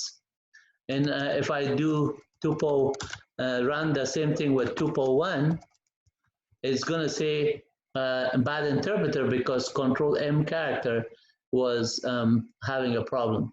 Earlier today, I was mentioning that the student did a shebang Python Windows OS that would break your code. This is another example here. Now I transfer that file, that line that where it has tuple1.py. In addition to not being a Windows operating system command, these control M characters are out. So let's save this time without modification of it to see what happened here. I'm going to say $, substitute control V, control M to nothing, and then we substitute it and we save it, and then run it again. If you run it again, it says bad interpreter. This time, notice that it does not complain about control M characters, but it says Python bad interpreter, because what it is happening is, say, which Python, this is where Python is. If I change that shebang line to user Benny and V Python, it's going to work. Okay, let me just do tuple1.py. I go change that one to user Benny and V user Ben Python, because which Python it has that path, and then hit -1 tuple1.py. My first line is having exactly the same thing, except it's put after the shebang. Shebang is saying that where to find Python interpreter. Now the code runs fine, but remember I was saying don't hard code this one. If I type in which Python, in this case that it's user bin Python, you may go on another system, might be Python might be on user S bin, might be on user local bin, might be on another path. The way you do it is if you go this env is going to look for all the environment variables, everything. And it automatically does a which on Python, and it is going to find a path to the Python dynamically. But notice which env itself is written in user bin also. So the majority of the operating system that I work on, Unix, Linux, Solaris, Mac, Deco SF1, Clipper version of Unix, all kind of different Xenix, you can name. I worked at least maybe 20 different Linux version. Red Hat, CentOS, Cobalt, Caldera, CentOS, Ubuntu, Debian, all of those ones that you work on it, it doesn't matter how many environment, they're all using user Ben env for env. So it's kind of hard coded still, but that's a safer one to hard code. So instead of doing this, you say env here, because the env environment, and then say find me Python. If this was Perl, you just say Perl. If this was Bash scripting, you say Bash. So this case is Python, I'm going to say Python. Then this one is going to find the Python interpreter, and then it's going to run. Tuple1.python is going to do the same thing. Now ahead of -1 of tuple1.py, it is working fine, because that one finds it. User Ben env Python is actually find the env and then an environment and run the Python interpreter, and then it worked. So if it wasn't working, then I would not be able to get it. And then the version that you want to work with is also important. So some of your code, if it is version 2, the if function may not work, so you have to change it. Like user Ben env Python 3 will automatically run your 3.69. So if you want your code to work with Python 3, then inside your script you have to do this path, not Python 2. That is there. So here in this case, let's say clear the screen, star.py. I have, let me see how much time we have, 9:41. I'm going to move a little bit faster. Now let's change that, run tuple2, tuple2.py is going to go the same thing. Control M is the problem, then it's going to be there. So in order for me to modify each one of these lines one by one, I could write a Unix script and I don't have to modify 10 of them. What if this one is 1001 and I want to just change the first line to something else? I could do that one by using a set awk syntax and then modify that one within a while read of a var statement. I could do that. But just to show you repeatedly, there's all these other combination. I'm going to try to do the number 2 one more time, the way we normally do for one at a time. So vi tuple2.py, and then if I just say set list and then say set number, I could see the line numbers there. So I could say 1 comma $sign or 1 comma 23, the same thing. Substitute, Control V, Control M, that is generated. Now I get rid of it. So set no list is getting rid of it, and then go to line number 1, and then use this one, change it to shebang, user ben env, and then Python. So that take care of the first one. You could just say tuple2.py and it will run. And then notice invalid syntax, something was wrong on it. Let me clear the screen and then type, cat -n tuple2.py. And if I run it tuple2.py, it says that line 15 had a syntax error. So what is the syntax error here? Line 15, we're creating a tuple first, my tuple, and then my tuple is these values. But then we want to just assign A 3.3, and then the next elements 4.6 and dog to B, but then that did not work. Invalid syntax. And the reason might be because this one is not within a tuple list. So it does not know, even though it is a tuple, in that case, if we type in the type of it, so vi tuple2.py, let's look at it first to see. I'm going to say print type of my tuple.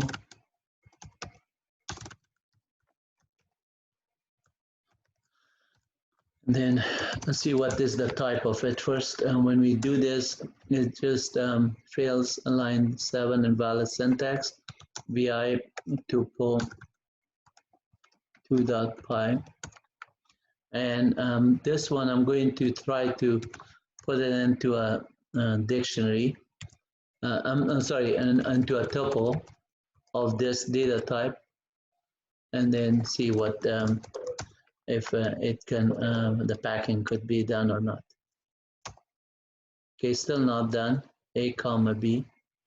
And the reason is saying that I don't understand my tuple as only 2 elements, and then one is data type is floating point numbers. That might throw it off. Let me just do this, vi.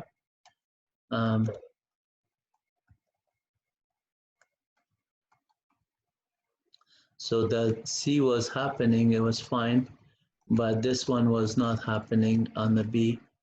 A comma B, my tuple. This one, if I just say C and then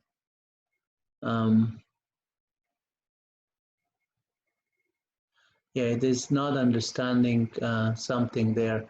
So in order to do that one, let's do this. We say comment this line first. We're going to try to say the same kind of wording, but a different syntax. My tuple sub 0 to A, and then my tuple sub1 to length of my tuple, length of my tuple, everything after that. We could do that one, or we could just leave that one as a colon, 1 colon, nothing. That would also do it. So let's see, we get this one to assign it to B. Assign it to B. And then clear the screen. Now we run the tuples. It still complains with the C in the next one, line 26. VI line 26, tuple 2.5. So since it's a heterogeneous, that it did not understand that syntax of doing it this way. This one is asterisk C colon D1, T1. This one is homogeneous and is still not understanding how to unpack those elements there. Let's see if this is, because I think it is a version 2.7. The asterisk is not recognized because it's version 2.7. So here is your code when you test it. This one, Python, is 3.8. And then here, if I just exit out of here, clear my screen, and I run Python, I'm running 3.69. But VI tuple 2.py, this one I'm using Python Python 2. So Python 2 will fail. Python 3 might not fail. So I could say tuple 2.py and it works. So let me just change tuple 2.py. This syntax with the asterisk is a version 3. So this would work there, and then you don't need to do this. This because of we're saying force it to use Python 3. So if I just use Python 2, which is this, by default, if I just say which Python here, and then user ben Python -v, this is 2.7. So now if I run tuple 2.py, it will fail. But if I just say execute this code with Python 3, and then it runs. So in order to force my code inside my script, tuple 2.py, I could just change one to Python 3. Say that whenever this code runs, it requires Python 3 for it, because all the syntax of the wildcard and the variable to just take place, you need Python 3. So now I say tuple 2.py 3, it will run because of the first header, head of -1 of tuple 2.py, I modified it to run Python 3. So I could do that way, or I could just put Python 3 here. Even though I put inside the header Python 3, if I run it this way, it will still work because of that first line has that one. Even if I do user ben env, user ben Python is still, this is going to force it because the alias no longer is taking place. Alias of Python, this one, I'm sorry, alias of Python, it was taking place because when I did this without doing this, it still looked at my Python 3 as interpreter, it worked. But if I say don't do this one, use the absolute path, user bin, this will break it because it's going to do, whether I type in this, Python -v version, this will say Python, sorry, I mistyped it. Python, and then here, Python -v, this one will work because of the alias. But if I just put user bin in front of it, and now I'm forcing it to find version 2.7, and that will fail. And then in order to do that one, I could do this, or I could do this. All of this means the same because this one on my code had -1 tuple 2.py. I wrote it to say which interpreter to use. So you're telling the system how to define the interpreter, and based on that, it will work. Is that clear to everyone? If you have any question on that one, please ask, because that one is very important when you're working on Mac or Linux or Unix versus Windows. You need to know that how your script is going to run on different platforms differently. So you have to speak out, and I will explain it to you if you have any question on that. Does anybody have? I'm sorry, I didn't understand. You say yes, it's clear? Yes, makes sense to me. Okay, thank you so much. That was Matt? Yes, hi. Hi, Matt. Nice hearing from you. We've been over this type of stuff before in the Bash class, so. Yeah, exactly. Exactly. That's why it makes much sense to you. And also, some of you guys, I did not see the assignment for calculator and other ones. If you missed the assignment and the deadline is passed, I just had to grade everybody that submitted that deadline. If you think that because of some excuses and that you should be excused for it and you can still please send me an email and then send me the new one, and then I'll still grade it. I don't want you to get a 0 grade on an assignment that you could easily finish. Please submit those assignments. If it passed the due date, it's okay. You can still send it to me as an email, and I'll just go change your grade and do it. But because some of them, I don't want to open that up to the entire class, and some student may get confused, say, I already submit this one, do I have to submit it again? I'm not going to change the dates on them because other ones are going to come up also. And if you missed only one, that's fine. If you missed more than one, please make sure that you submit the assignments some ways so you get the credit that you deserve. Let's go through assignment 3. So assignment 3, if we look at it, we're going to modify it again, tuple 3.py, and then get rid of the control characters.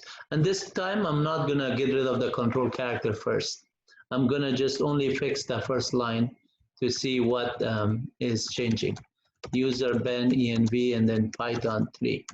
So I'm going to force it to use Python 3 and here, and then say save it, wq, quit bang, and then now say tuple 3.py.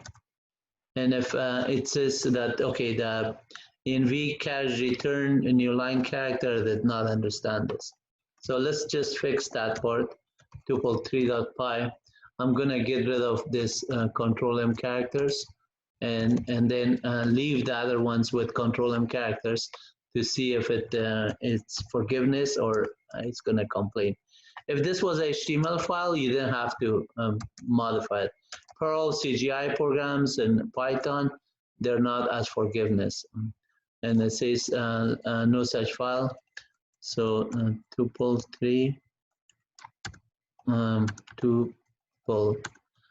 tuple 3. So this one, it understood it. The other control M characters, it just skipped it over. It says, okay, I know my first line is good, and then control M character doesn't mean anything, and so it did not worry about it. It understood those are carriage returns. But in order to correct it, since it's on this, you could still modify it and say $1, $, substitute, Control V, Control M, and then substitute this to this, and then save it. And then now if I want to just modify the same thing on the next one, I could say set minus E, and then we say substitute control V, control M, that character to, I have to say from line 1, comma, $, substitute this in file called tuple4.py, and then send it to a file called, let's say, t4.py. Now, if I do a def between tuple4.py and t4.py, and they are different, you can see that on all lines 1 through 11, it changed it. So let's see vi t4.py, see if the control M characters are there. No, it's all correct. So now I could say user ben env Python 3. I'm just going to say Python 3 because of that function here. We're using the F, Python 2 would not work that way. So if I just do this one, and then I could just say move t4.py to tuple4.py.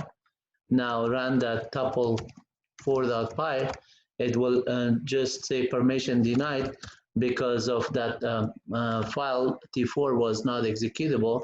So when I say move, it just changed the permission here. So change mode 755, and then tuple4.py. Now I run it, it will run. So this one will run, and then at the cat minus n tuple4.py. In order for me to now do this statement for the rest of them, I could just modify all of them to have that same thing, and then substitute those lines there. What I could do is say, for example, for 5 through 8, I could put it in one line. Let's say, for example, ls minus l, and then tuple, and then let's say 5 through 9, 5 through 9 dot py. If I do this one, it's going to show all of that, but then there's a 10 also. So I could say 5 through 9, but I want to get everything here. So I could say 5 through 9, and then also do tuple 10.py. So this would give me all list of those 10 of them. Now, if I want to just modify all of them in one shot, I could say while read, let's just get the list of the files first. So then I could say awk, and then do a print $9. $9 in this case is going to print only the file list, like this. I get the file list. So for each file, I could now iterate within my file while statement. While read var is similar to in Python, you read a variable in a while statement, you could do it. In this case, I'm inside the Unix or Linux interpreter. I say while read var do. What do I want to do? I say I want to do a set minus E, and then that statement that we did substitute for 1, which is 1 comma $, substitute control V, control V, control V, and then control M. Oops, I just somehow undid something what I didn't want to do. So I'm going to do while read var do, and then set minus E, 1 comma $, substitute. In this case, I want to do substitute control V, control M to nothing from $var into, I'm going to save it into $var.temp for a temporary file. So I send that one to this file. Now on the first line, I want to change from the temp file back to the original one. So let's do the set minus E. This time I say shebang pound Python, substitute that character. I have to do again here, 1 comma $, substitute, and that shebang pound. Sometimes these other ones that will not work, you have to do skip them. So if it doesn't work, and then we have to skip them, and that would be a problem. But let's try it without this. User ben env, and then Python 3, and then substitute that one globally. Now we want to change it from $, var.temp, and we want to override it to call it $var. So, but I want to just make it a new file, say $.new. So I want to make sure that I don't overwrite my original one in this case. Now the $new is there, and then I'm going to say and change mode 755 $var.new, and then done. So now it is done, but notice for those files, I have a .new file. And then each one of these new file, if I look at it, tuple 5.new, let's see if more tuple 5.py.new, if you look at it, it modified it correctly. It did it, and then there. So now if I want to get rid of all of those other ones, and then just rename them with this, I could do another script to just say, yeah, that is good. I did it now, rather than just say star.py, for example, .py, I have the 3 files, but I only want to keep the good ones that is new, that is correct, and then get rid of the other ones there. So I could just say rm_star.temp. First, I don't need those ones. And then for each one of these other ones, I could just move this one and overwrite the previous one. So I could run my original script here that did this line. Here you see that. I could just say, do this, and then this time say while read var, and then do move $var.n to $var, and then change mode 755 $var. Done. Now I did all the work I wanted to do. The .new is changed. I could say tuple 5.py. It is there. More tuple 6.py is there. More tuple 7.py. Is all of them are correct there with the proper shebang and everything there. So if I just do run, let's say a cat -n tuple 5.py, and I want to do this tuple 5.py to see if it executes. Yes, it works. Same thing with clear the screen, then do on tuple 6.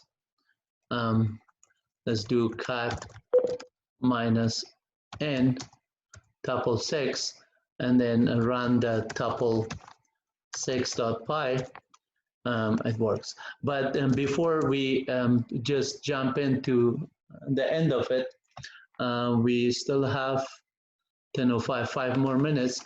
Let me just review some of it, like tuple 10.example, tuple 10.example.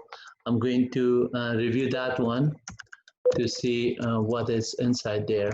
So on that one, I'm having a list comparison with tuple. So in this case, I'm importing the sys module here. And this one is showing you that you could create a tuple with list comprehension, x for x in range 10 to 100, increment of 5, and assign it to T1, and then also create a list L1, similar list. So the data structure, one of them is a tuple, the other one is a list. But the list, the elements are exactly the same elements.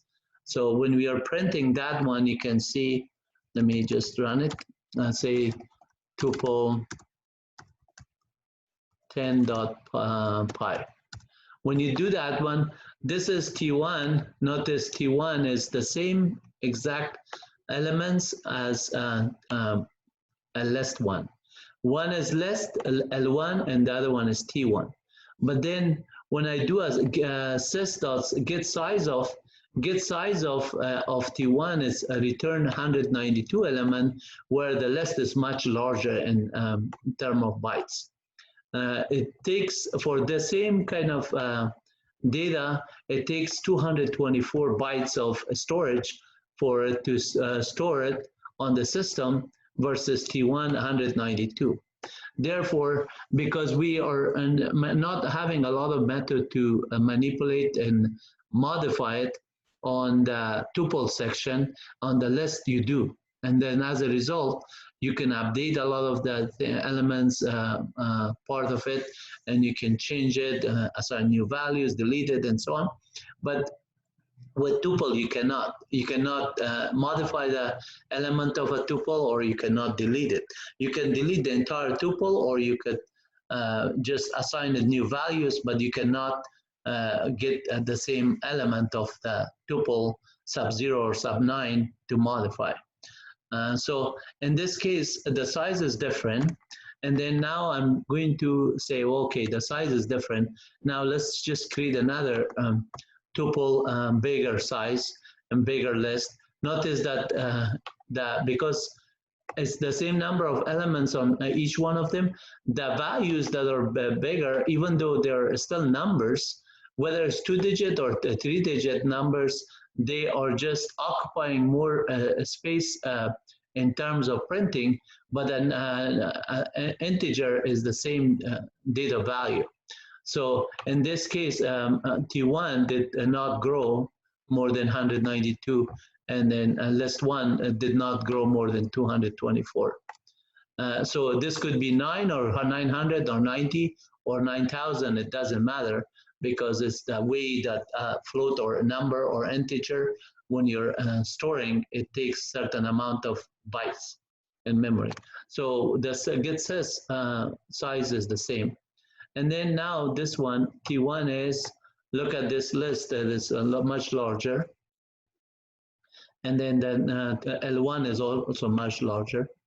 And then at this time, because the elements that are changing, it's much larger than a number of the length of these elements, or is smaller than this, the length of these elements. So now the T1 and list 1 grows in size. And then if I just have heterogeneous kind of values like this one, it has a strings plus a list plus a tuple plus a list. Here also it has a string. The data type of tuple is always in the storage is smaller. It takes a smaller amount, and so therefore list is much efficient in terms of performance. It's much faster. So if I just run the code to get it, let's say I'm going to run example 9 here. Example 9, notice that the list of this one is the same in this. It took for this tuple, when I run it 1 million times, 1.5 second for tuples, and for 1.58, and then for x to the power of 2 for a list, it took 155. Normally a list is smaller. I mean, a list takes more time, but in this example, because of the way the list was generated was faster, since it was sequential and it was the same data type, it is still computed a little bit faster on the list, 155 versus 158. second. But notice this one, tuple, is 0.12, and then this is 0.13. So sometimes the range that you're putting in this one, how many times you want to compute, it makes a big difference. So let me show you I'm going to do a clear screen and more tuple 9.py.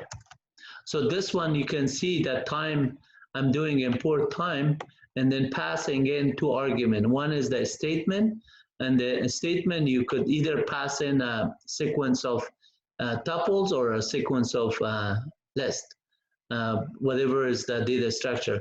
But then the number of times you want to do, number of times, and then in this case is 1 million times. If you don't want to see the zeros, you could put in Python with the underscore. This is also allowed. So in this case, I'm just having 100, 10,000, but I'm breaking it by 2 zeros. So it's much more readable by putting underscore at certain places but Python will interpret it properly. And then if you run this one, you see this output differently. So you can see in this case, now every time you run it, this time tuple took much longer than list, but then here tuple took shorter than list again. Depend on do it. But in general, tuple is way faster.